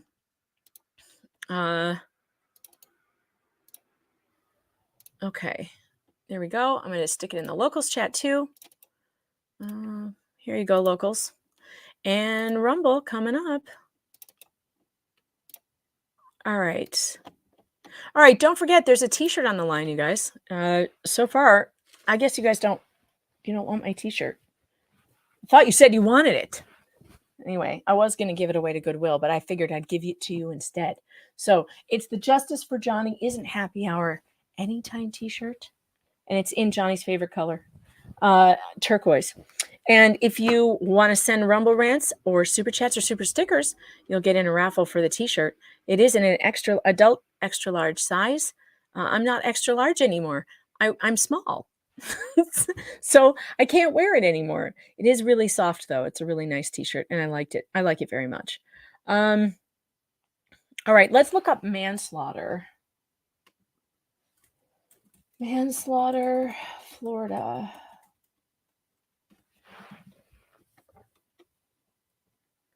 All right, let's see. Well, if extra large is too big for you, it is very comfy. It's a good sleep shirt. All right, let's see. 2022 Florida statute, manslaughter in Florida. Okay. Under Florida statute 782.07, the crime of manslaughter can be committed in one of three ways. All right, you ready? Manslaughter by act, voluntary manslaughter, committing an intentional act that was neither excusable nor justified that resulted in the death of another person. Might have fit. Number two is manslaughter by procurement, voluntary manslaughter, persuading, inducing, or encouraging another person to commit an act that resulted in the death of another person. I don't think that fits because they didn't name another person. 3, manslaughter by culpable negligence, involuntary manslaughter, engaging in culpable negligent conduct that resulted in the death of another person. That's the one. That's the one they could have got a guilty verdict on. That's the one. Involuntary manslaughter. That's the one, because they couldn't prove that she did it voluntarily. They couldn't prove that she did it intentionally. They could have proven that through her neglect, her child died somehow. I mean, look, a jury convicted Cynthia Abcug of medical child abuse, and she didn't touch her kid. It was the doctors. The doctors did the abuse. The abuse they named was everything the doctors did to the kid, which was a couple of EEGs, some blood tests, an X-ray, and two lumbar punctures over 7 years.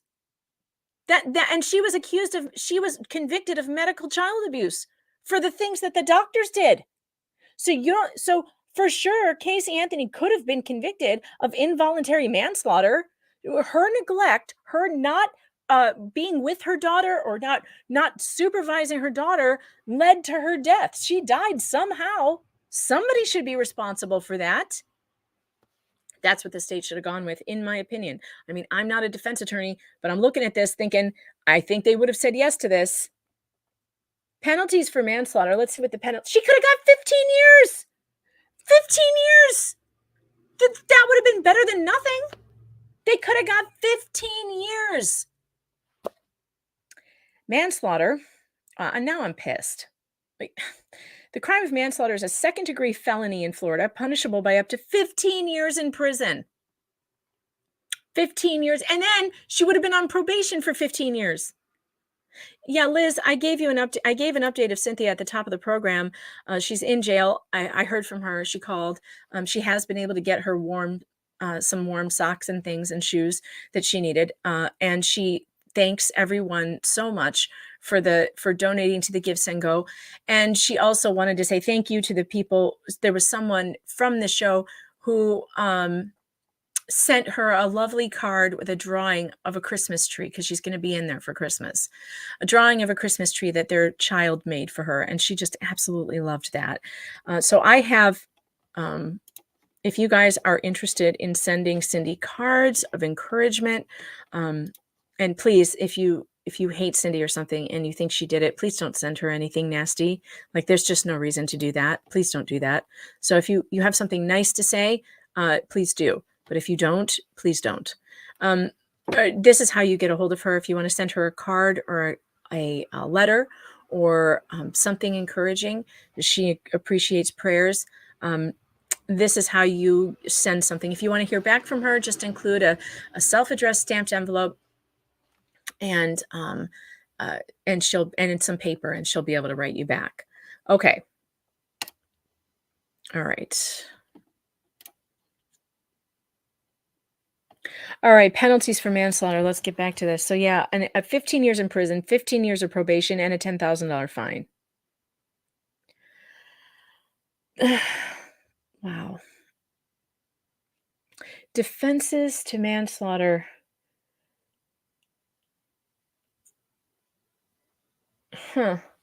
So excusable homicide is when the killing is committed by accident and misfortune in doing any lawful act by lawful means with usual ordinary caution and without any unlawful intent, or when the killing occurs by accident and misfortune in the heat of passion upon any sudden and sufficient provocation, or when the killing is committed by accident and misfortune resulting from a sudden combat if a dangerous weapon is not used. Okay, that doesn't apply. All right, so I think that the state could have gone for manslaughter by culpable negligence in this case and gotten her 15 years in prison and 15 years probation, but they didn't do it. They didn't do it. Okay. All right, so don't forget, tonight we're going to be watching episode 1 of Casey Anthony, Where the Truth Lies. And we're going to watch it together. Episode 1, we're going to talk about it. We're going to have a wonderful time doing that at 8 p.m. That's for my Locals members only. So if you are not signed up on Locals, get over there, do it now.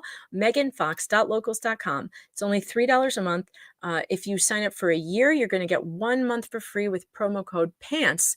And you can do that right now. And you'll get access to the pinned post at the top of the page that has the link to go and register for tonight's event. We're going to be back here at 8 o'clock It's not on YouTube. It won't be on Rumble. It is a private stream, and you can only get that link on the locals chat at the pinned post after you sign up. And it will not be recorded. Okay. All right, moving on. We have to do some Idaho 4 updates. Let's get to it. Oh, and while we're doing that, there has been an update in this. Speaking of, this also fits with the true crime genre, because I think that the Dearborn School Board are committing crimes. And it looks like Haas Cash, who has been on the show, has caught the Dearborn School Board lying, which is a crime. Your government official should not be lying to you. So if you recall, when the Dearborn dads first came to their school board, they had like 1,000 people show up, and the school board said that they were in violation of the fire code and that they had called the fire department and they had to shut it down. You recall this? Well, Hassan Cash has sent a FOIA request. He sent a FOIA request to find out about that phone call. And it turns out that was never done. No phone call was made. So let's listen to him address the board, and then we'll get to the Idaho 4 updates. Mr. Hassan Ayoun? Mr. Ayoun, when you come, you didn't fill out what city. Can you just state which city for us? Thank you.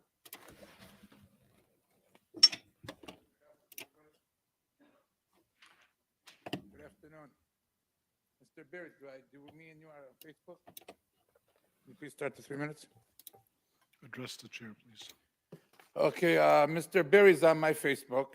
I gave him this letter right here. He indicated today about the fire marshal that nobody called the fire marshal. A FOIA request was made. Ms. Roxanne, you addressed the gentleman to come over here to speak on the mic. You opened the mic for him. I just want to know, why was that? Who is in charge of the school board? The gentleman? You? Who? That's my question. Who is the person that said they called 911 for the overcapacity? It says right here, does not exist. Under 15.231 as amended. Does anybody know? You caused the chaos in here. Because of you, this started. I asked you where the capacity was. You didn't tell me where the capacity was. How much the capacity was. After public comment, you wanted to tell us as a fire hazard. It claims right here, the police were not called for overcapacity. The fire marshal was not called. Who is going to be responsible for this right here? If a student called and made a false call, would they get arrested? Yes, they would. You made false accusations on Channel 4 saying we're closing this meeting because there's a fire hazard. Was the fire marshal call? It's right here. It's right here from Dearborn Police. And who? Corporal King. FOIA request. I got the body cam too. If you guys want to see the body cam, I'll produce the body cam. Can somebody answer who is going to get charged for making false accusations? No That's one. what I want to know. No one. Who's the person that's going to get charged with a crime? No one. You guys caused a chaos. They're government. For the public. They never get charged. If it wasn't for you guys addressing somebody else to speak and opening a mic, this would never happened. Does anybody else get special treatment? Does the person work here that addressed the board? No. If one of you board members addressed it, maybe this wouldn't have never happened. If you have brought the capacity and showed us from the beginning of the meeting. I'm not understanding. Who is going to be held responsible? That's all I want to know. Yeah, Listen. he'll be Who's going charged. to be held responsible for this? The Right the there, dads. black and white. Next. My 3 minutes are up. Next. Can you believe this? So it's so typical, you guys. It's so typical of government. Total silence when they're caught, when they get caught doing bad things. And I love that House was saying, who's going to be charged for this? Because if one of the kids had done this, they would have been charged if they had called in a fake thing and lied about, a police call or whatever. Who's going to get charged? Nobody, because the government can do whatever it wants. The government can commit whatever crimes it wants, and it won't be held accountable. Nobody on that board is going to go and stand in front of a judge unless the parents sue them, and they should sue them. They should try and sue them in civil court for anything they can possibly sue them for. All right, Idaho 4 murders. There's been a lot of updates, and let's get to it. So Kaylee Gonsalves's father was interviewed on Good Morning America. So let's get over there. And he, look, I really hate the news sometimes. I'll tell you, let's play this clip and then I'll tell you why I hate them. Because this is one of the most upsetting interviews that I've seen in quite some time because of the way they do their editing. See if you can catch it. Have moved vehicles from the crime scene so that they can continue processing evidence. This, as city officials told me just yesterday, it's really hard to acknowledge that someone capable of doing something so heinous could still be walking these idyllic streets of Moscow. This morning, investigators impounding 5 vehicles from the house where 4 University of Idaho students were brutally stabbed to death, including the new Range Rover Kaylee Gonsalves had purchased just 2 days before her murder. Yeah, people made a big deal about the police just removing the cars, but I don't think it's a big deal. They had police sitting there watching the cars the entire time, like ever since they had, sealed the scene. So I don't think anything was being tampered with. There were literally cops watching them. Kayla was just home and she was talking about her car, that she was pretty excited. Kaylee's father, Steve, fears that instead of evidence mounting, it's questions, mainly who did this, why, and who was the target. Do you think that Kaylee specifically was targeted? It's a fear of mine. It's a fear that when you have something like this happen, the last thing you want to do is hurt the other family, and you don't want to have any kind of responsibility for those people to feel like they were just casualties. Investigators telling ABC News Kaylee made several comments to friends and family about a possible stalker. All right, here it comes. Did she ever talk to you about a potential stalker or somebody that made her uncomfortable? She did. She did. We're trying to determine if it's just a singular incident or if there was a broader based stalking incident. Deputy City Supervisor Tyler Palmer. All right, that's it. She did. And then you can tell it right then when he's saying that, he's going to keep talking. And what do? They cut it. Or somebody that made her uncomfortable? She did. She did. We're trying. What? That's it, by the way. They'd never go back to him. They don't go back. So oh my God, I hate mainstream editing. It is the absolute worst. This is why I tell people, if you ever find yourself in a situation where you are being interviewed by the news or they want to interview you for something, never, ever, ever, ever agree to do a sit-down edited interview. You do it live or you don't do it at all. We're doing it live.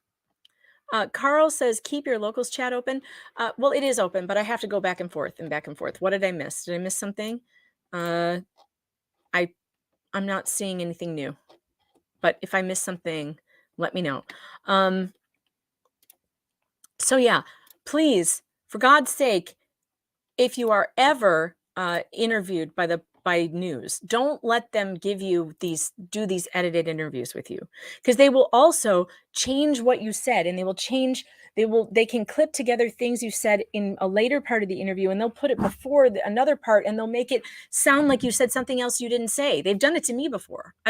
So I learned my lesson during the library wars that I was never going to have a edited interview ever again, live or nothing. Or a written statement. That's what you do. Live or nothing.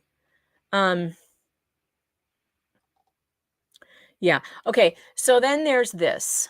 Okay. So let's get over to this was just published today. So this appears to be new news. I have not read it yet. So let's read it together. This is on ABC News.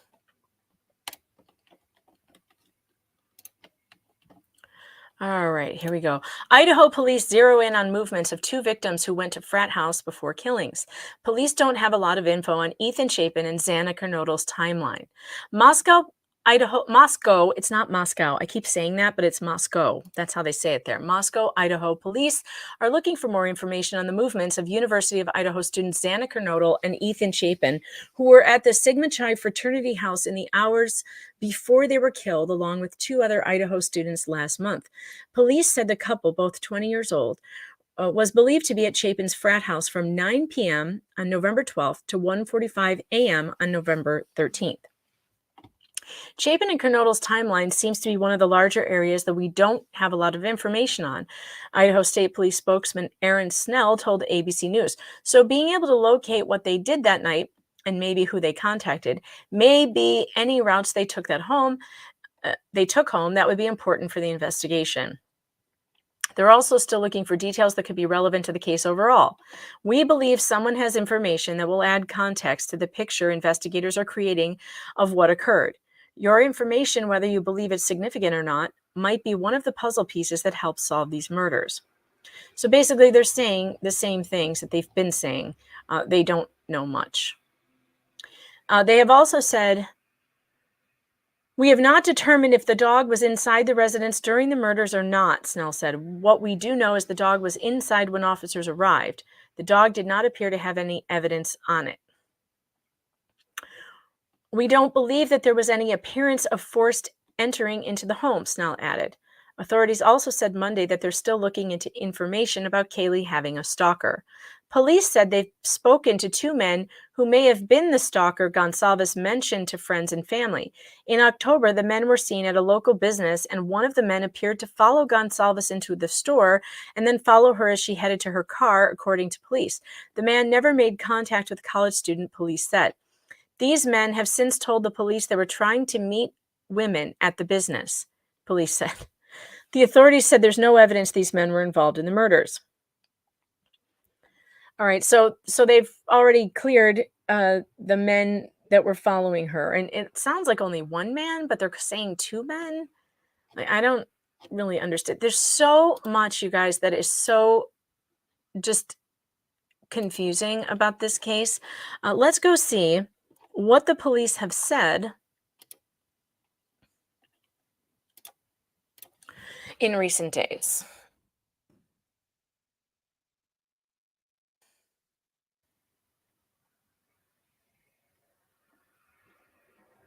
All right, hold on. We're going over to the Moscow. Let's see if they have done any new press releases.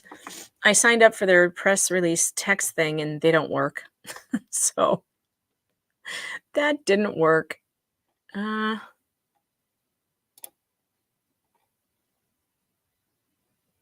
So it looks like they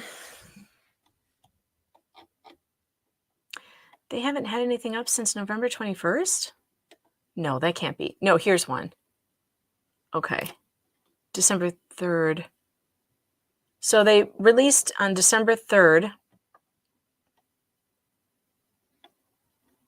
just basically how many tips they got, how many calls they've had, and they're still saying no suspect has been identified, and they're looking for tips. There have had some incidences that people have called in. It says on November 21st, there was a reader report 2 young women left a residence on Blaine Street around 5:15 p.m. this evening and went towards their car where they spotted a man in the front seat who proceeded to exit and chase them. They ran towards friends and called the police, after which the man fled. When police arrived, he could not be found. Remain vigilant. Description is limited. An overweight white male in a yellow shirt with a dirty blonde brown hair and a scruffy beard. was the report on November 21st. Then they released, it says, regarding this info below, Moscow police investigated this incident at the time of the call and determined there was no crime and the incident was unfounded. It's really weird. It's really weird. So we've had one report of a guy with a knife threatening students, and then the police were like, yeah, it was no big deal. Now we've had one of a man chasing some girls, and that's no big deal either. And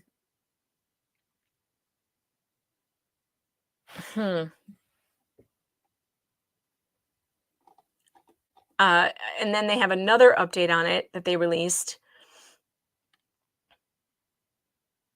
Oh, no, that was the old one. Sorry.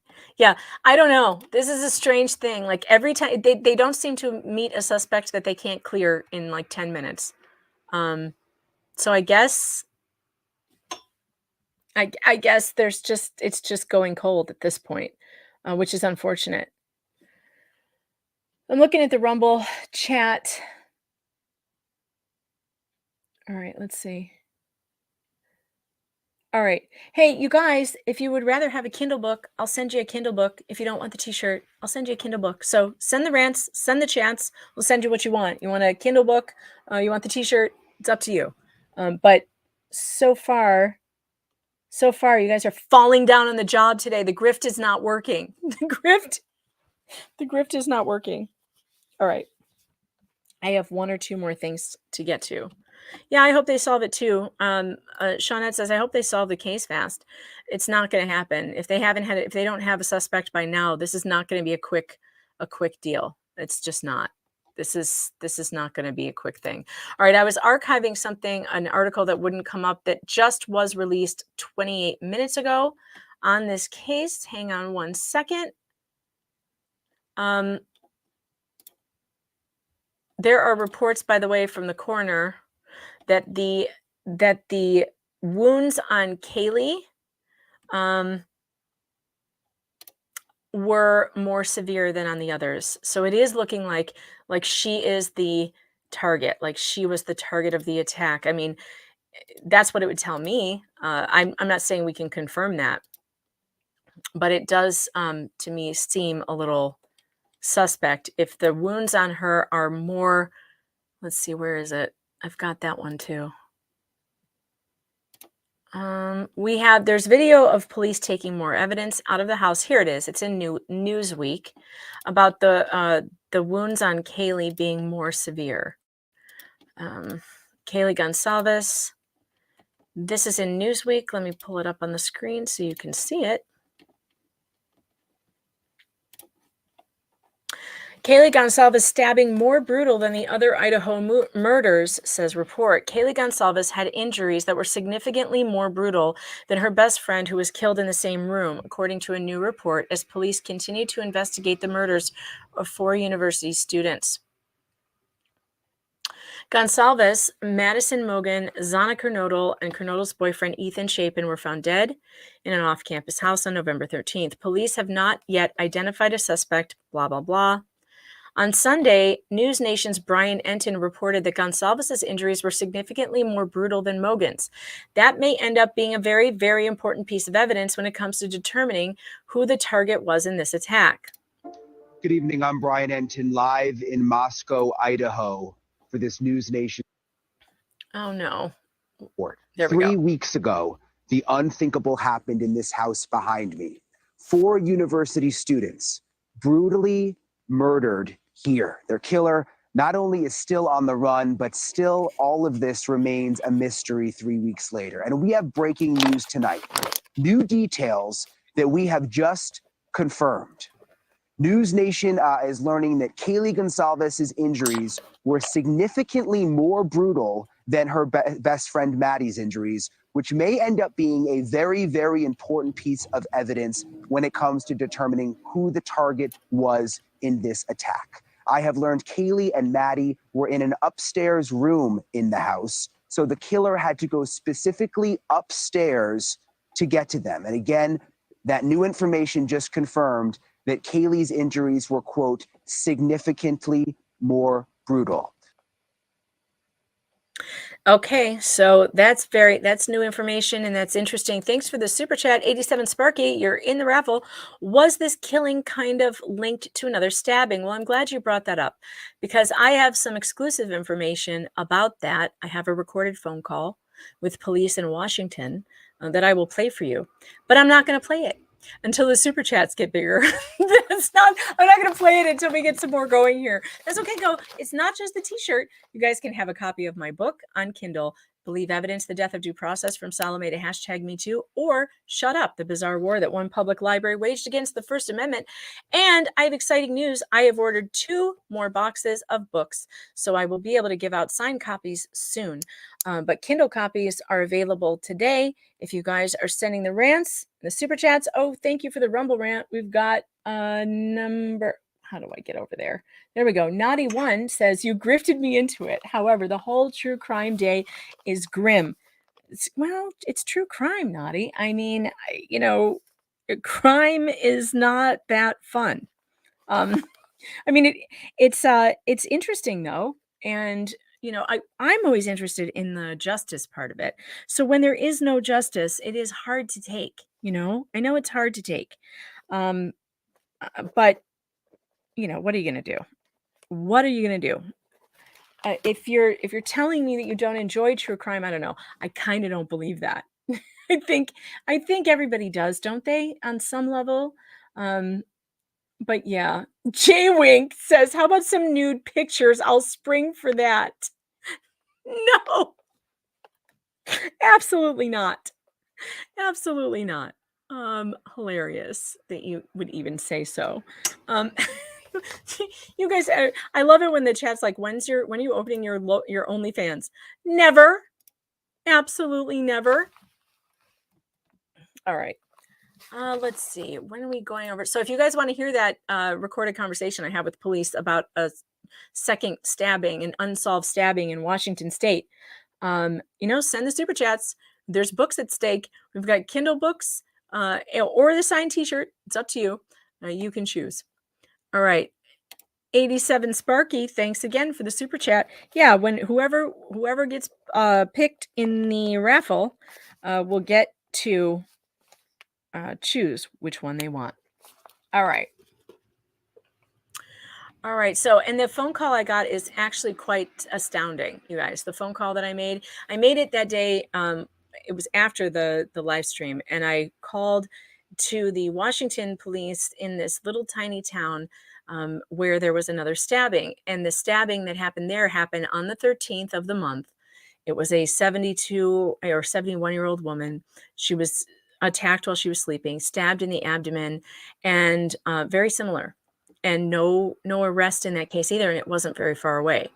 And what I found out in that phone call is kind of amazing. Sinbad, thanks for the super chat. T-shirt, please. I already have your awesome books. I sent you an email too. All right, wonderful. I'll put you in the raffle, and if you win it, you can have the t-shirt. It's all yours. And then we've got, let's see, Tarkina, she's going for it. She's got 2 in now. 87 Sparky and Tarkina both have 2 super chats in. She says, wrong, Megan Fox, LOL. Let's see.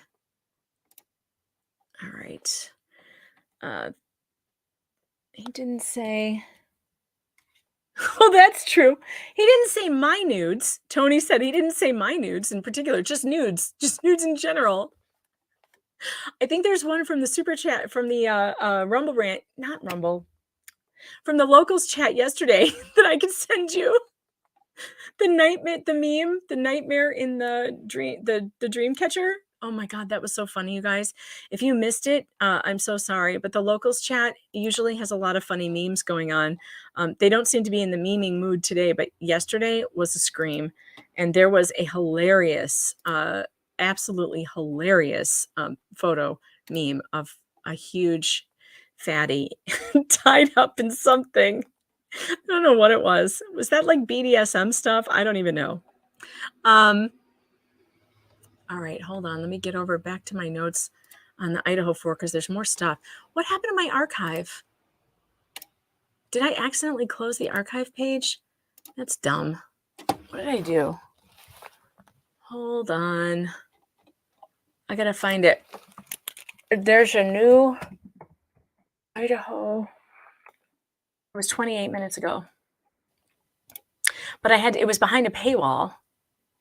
So I had to archive it, but it just appeared off my past. Let's do the past hour. Oh no, it was that one about yeah, that was no big deal. That was the ABC one we just read. That was dumb. So clearly there is nothing happening. There is literally nothing new in this case at all. There are some photographs or some video of them taking evidence out of the house again. So I'll show you that. I don't know if you've seen this or not. But this is kind of interesting because they were back at the house at night, and I guess there are people or reporters just sitting outside the house, and they got this footage of police officers removing stuff from the house in bags. So let's bring that up.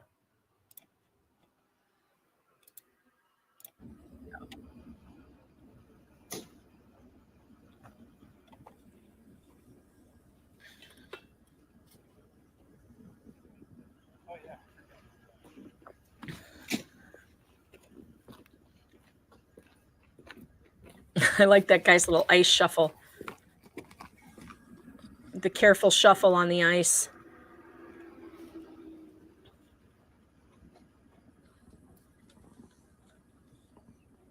It does seem a little odd to me that they're collecting evidence, several days after. So I'm not sure that it is collecting evidence. They could just be getting someone, somebody's belongings from the house. I mean, we've got the two roommates who live there, who are not, who maybe didn't get their things out of the house before they had to leave. So that there's that. Who knows? I don't know. But that was one of the newer things that I had seen. And let me show you my article that I wrote. It is on PJ Media's VIP subscriber service. And so it is on the VIP. Yeah, Sparky, the book giveaway today is a Kindle version of either one. So you get to choose which one that you want. But in order for this raffle to go today, we got to hit $100. We are currently at, we're not close. I'll tell you that much. We're not close. Let's see. But I love you guys very much. I'll tell you where we're at, so you know how much more is required. We got here $27. So we've got a ways to go. All right, let's see. Sharing. Let's share this. This is my article. This is on PJ Media VIP, and I am going to go over some of it though. It is on the VIP subscriber only, which is promo code FOX if you want to sign up for PJ Media for a discount. That is up to you. Otherwise, sometimes I go over a lot of my VIP stuff here. Now, this is about the different other stabbings. Okay, there were a couple other stabbings. So the Idaho Tribune reported that on June 14th, 2021, the body of Sandra Ladd was found in her kitchen in Washougal, Washington, with stab wounds to the stomach. It is believed that she could have been murdered on the 13th. So that just leads to questions about this particular date. So she's not the only one. On August 13th, 2021, in Portland, Oregon, which is just under 2 hours from Washougal, Travis and Jamie Lynn Juten were attacked in their bed as they slept at 3 a.m. Travis died from his injuries, but Jamie Lynn survived 19 stab wounds. The attacker was described as wearing a mask and was scared off when confronted by a third person in the home. He was not apprehended. The Moscow police, though, they've claimed that this is not related to their case. Now look at this map. This is really interesting to me. Let's make this bigger so you guys can see it. Here's up here is the stabbings in Idaho. And here, 7 hours away, are 2 more off the same road. Do you not find that kind of, interesting? And I mean, I don't know, but they're all saying, oh no, none of them, it's not related. It's not related. And if you want to hear the phone call I had with the Washogo police, send the super chats, send the Rumble rants, send the locals tips, because we got to make this stream worthwhile. Or why the heck am I doing it? Why am I doing it? All right, well, I'm doing it because I love you guys. All right, let's see. Daisy Nimbus. Today's raffle Kindle book, and over $100, you get a sweaty gym t-shirt worn and signed by Megan Fox. No, not that one. Now listen, it's not sweaty, it's clean. It's totally clean and signed, but it is clean. Daisy, you cracked me up. Although maybe if I did wear it and sweat on it, we'd get more rants with the degenerates that are here. Just kidding. You know I love you guys. All right, let's see. Daisy's so funny. So yeah, I mean, you guys, this is the same road that connects all of these stabbings, and they were all on the 13th of the month. Now, Sandra Ladd here was found sometime on the 14th, and the police do have an estimated time of death, but they have not returned my call to tell me what it is. So most likely, though, she was killed on the 13th, found on the 14th. The initial reports said they thought she was killed late in the morning. So is there a serial killer who gets his jollies off at 3 a.m. doing these bedroom stabbings in the middle of the night? Because there are 3 that are relatively close together here that are all similar on. I don't think could it possibly be a coincidence that all 3 of these are on the 13th of the month? And the doggy skinning, it wasn't on the 13th, but it was close. It was like October 21st. So it was the dog skinning in Moscow. I mean, weird. Very weird. I don't think you guys want to hear the phone call with police. It doesn't seem like you want to. I'm good. So 87 Sparky says, I want this recording. You should want it, because it's going to make your head explode.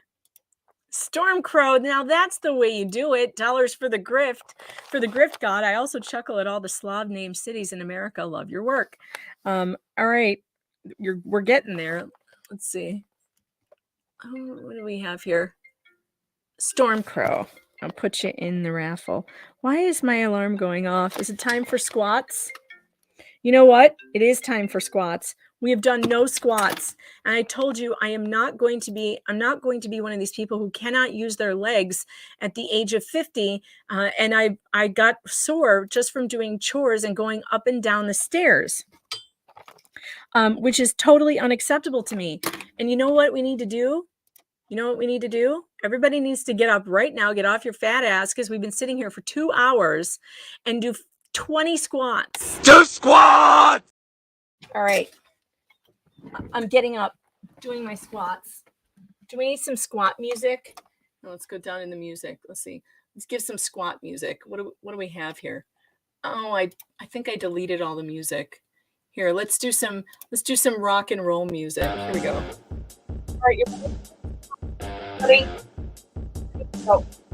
1, 2, 3, 4, 5. Get your butt all the way down there. I can tell you're not doing it right. 6, 7, 8, 9, 10, 11, 12, 13, 14, 15, 16, 17. You guys better be doing it. If you can't do squats, do wall sits. 18, 19, 20. Hey, you know what? That was easier than yesterday. Am I getting stronger? You know what? I'll tell you what. My thighs don't hurt as bad as they did yesterday. From the stair walking, it was insane. Rachel the Riveter, thank you for the super chat. You're going in the raffle.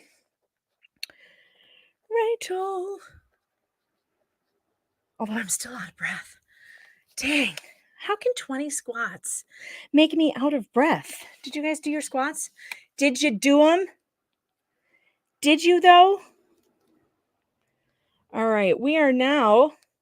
Hey, we're at almost $47. We're almost there. All right, let's see. Do 20 for me? No, Delia, you have to do it yourself. It doesn't work if someone does it for you. But I can't sit on my ass all day. Like I have to get these legs in working order. And if you can't do it because of your knees, you have to make sure that you are doing something. Wall sits work. You can just sit up against the wall in a chair position and hold it. And that will do the exact same thing as a squat. Man, I'm still out of breath. This is terrible. This is so embarrassing. I should be able to, one of these days, I'm going to do 20 squats on this show and I'm not going to be panting. Won't that be a good day? Marianne says, yes, you're seriously the best. Everyone who doesn't watch you is seriously missing out. Well, I agree with you. Wall sits on washer works well. Yeah. Sometimes your ACL can't handle the squats. I get it. Okay, wait. Spirit Matter says, I'm not doing squats unless I get fat shamed. My weight is 115. Well, who could fat shame you at 115 pounds? But I'll tell you this. If you are not doing squats and you're just skinny, you're still skinny fat. You're skinny squish. And nobody likes skinny squish. You got to be skinny toned. And in order to get that, you have to work out. I need to do more than squats. I need to do abs too. All right, let's see. Oh, I just got a text from somebody who's working on a lawyer that he's going to get me some info. Wait, hold on. I got to text him back. He needs the case number. Oh, shoot. This is good. This is another true crime story that I'm working on, the Ohio rape case. There's some new information on this case. And I am trying to I couldn't locate the stuff I needed on the court docs. So I've got a lawyer there who is going to help me access it. And he's asking for the case number. What the hell did I do with it? Shoot. Oh, I know where it is. It's in my downloads. Hold on. I got to get him this. Hold on a second. Do more squats. Do more squats while you're waiting. All right. Case number. Here we go. 2022.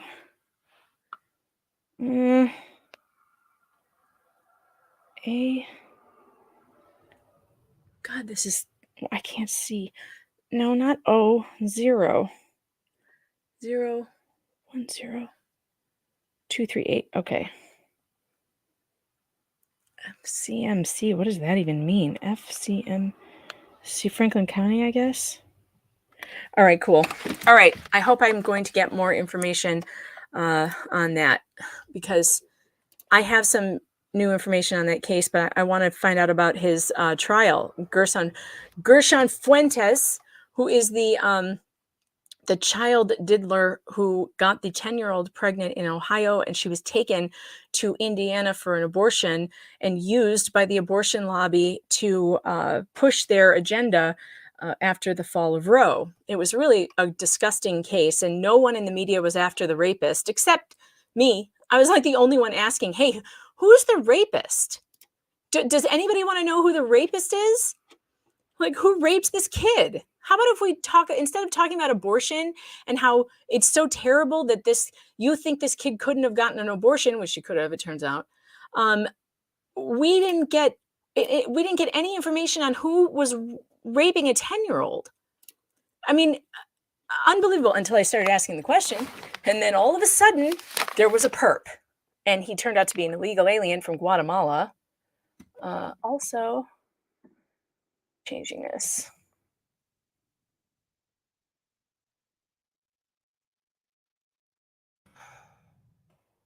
Right, hold on. Okay. All right.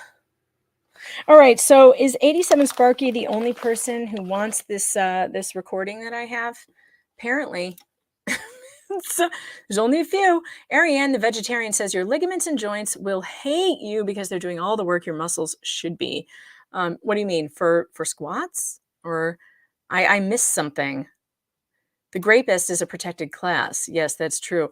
And it's interesting how the media completely forgot about Gershon Fuentes after it was exposed that he was an illegal alien.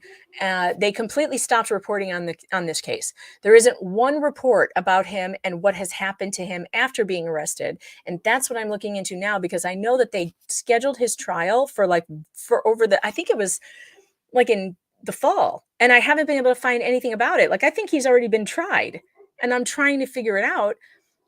And it's just incredible that no one is reporting on it. No one cares. No one cares. So this should tell you what the press was interested in.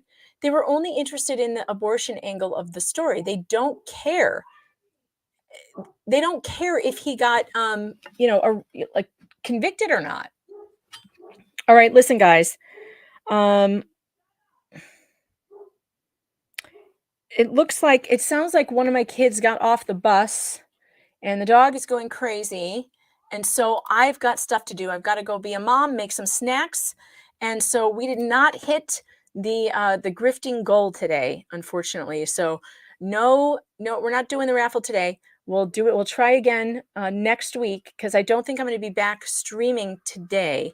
I am going to be doing it tonight for the local stream. I'm not going to be back this week, though, I don't think, because I've got a lot to do and a lot to catch up on. But I will be back on Monday, and I will continue.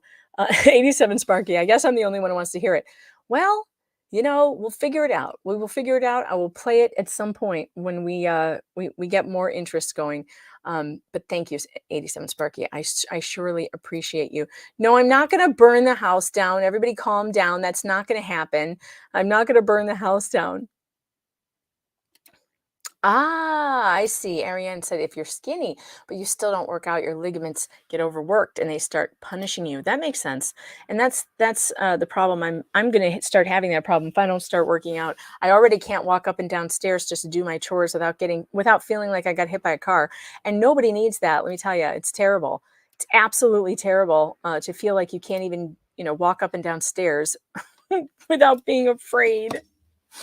All right, let's see here. All right, so don't forget, locals.com, meganfox.locals.com. You can get in the movie night tonight, because that is going to be a whole lot of fun. Let me put the thing up on the screen so you guys can see what we're doing. I should have put up a time on this, but it's 8 p.m. Tonight, we are doing Casey Anthony, episode 1 on Peacock. We're watching the whole thing together with drinks, with popcorn. We're going to be laughing. We're going to be commenting on it. It's going to be so fun. It is not recorded. It's a live event, 8 p.m. Eastern Standard Time. Sign up on meganfox.locals.com. It's only $3 a month. I'm way cheaper than anybody else because it's inflation, and I get it. And if you sign up for a whole year, you can get a month free. Promo code PANTS in the month of December. And we are going to be back tonight. I'm going to be here at 8 p.m. You'll get an exclusive link. It's on the local. When you sign up, you'll go to the top of my locals page, and there's a pinned post just for members only. And it has the link to come to movie night with me. And it's going to be so fun. I cannot wait. So that's 8 p.m. tonight. I will be back. All right, you guys, I gotta find one more thing and then we're out. Don't forget to check out my articles on pjmedia.com. You need to get over there and definitely bookmark my page. that shows you all the articles that I write. So if you go to columnists and then you go to Megan Fox, you'll find everything that I write, and it's all there available for you. So you guys have a great rest of your day. I can't wait to see you guys at night tonight. And it's going to be so fun. So fun. Hey, yeah, Rachel, maybe we will lift some weights after we're finished with with our squats. Maybe we'll do that next time. I wish you could be there too, Shawnette. I'll miss you. But everybody have a really wonderful rest of your day, and I'll see you guys.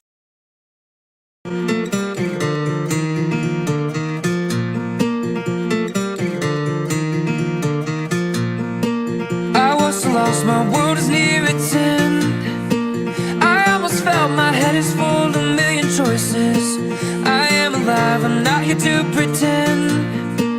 I love my friends, my heart is filled with a million voices. Oh, this road has many choices. Oh, and my heart, million voices. Come next to me, my friend, embrace the sky. I'm not afraid to fly. It's not the time to say goodbye. I don't wanna say goodbye. No, I don't wanna say.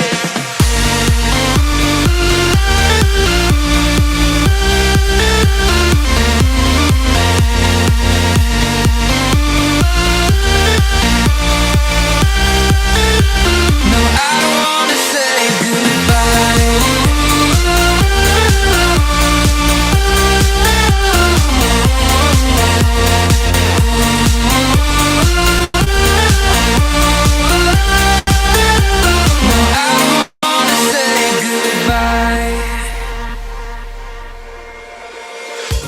This time I know my road is near its end.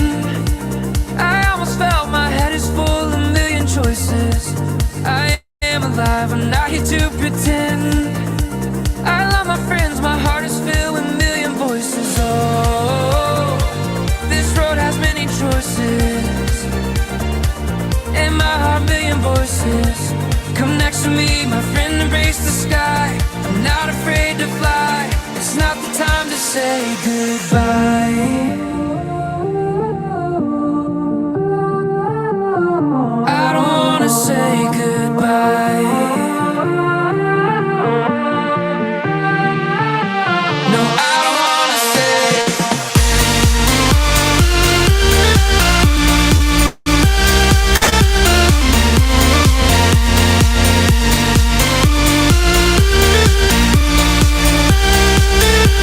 No, I don't wanna say goodbye.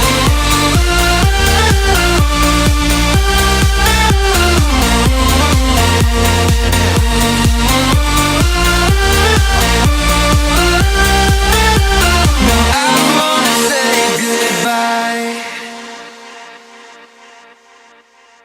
So I take it that Johnny's you've seen problem is he Tamara should have and come Johnny's storming bedroom in there with Yeah. a string of Do you garlic recall whether and you some went holy into water. Mr. Judson's cross, first a crucifix bedroom? one.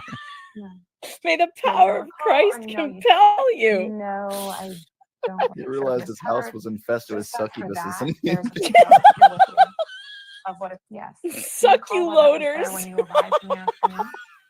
I don't remember seeing it now. So while shooting, No wonder he said drown her before you burn her. Oh my god. You- Your next witness? Now I know Witness why he wanted to known drown as her. Laces, and that Next is witness also lives in by Romania. video. Is that correct? That begins with Miss Vaz.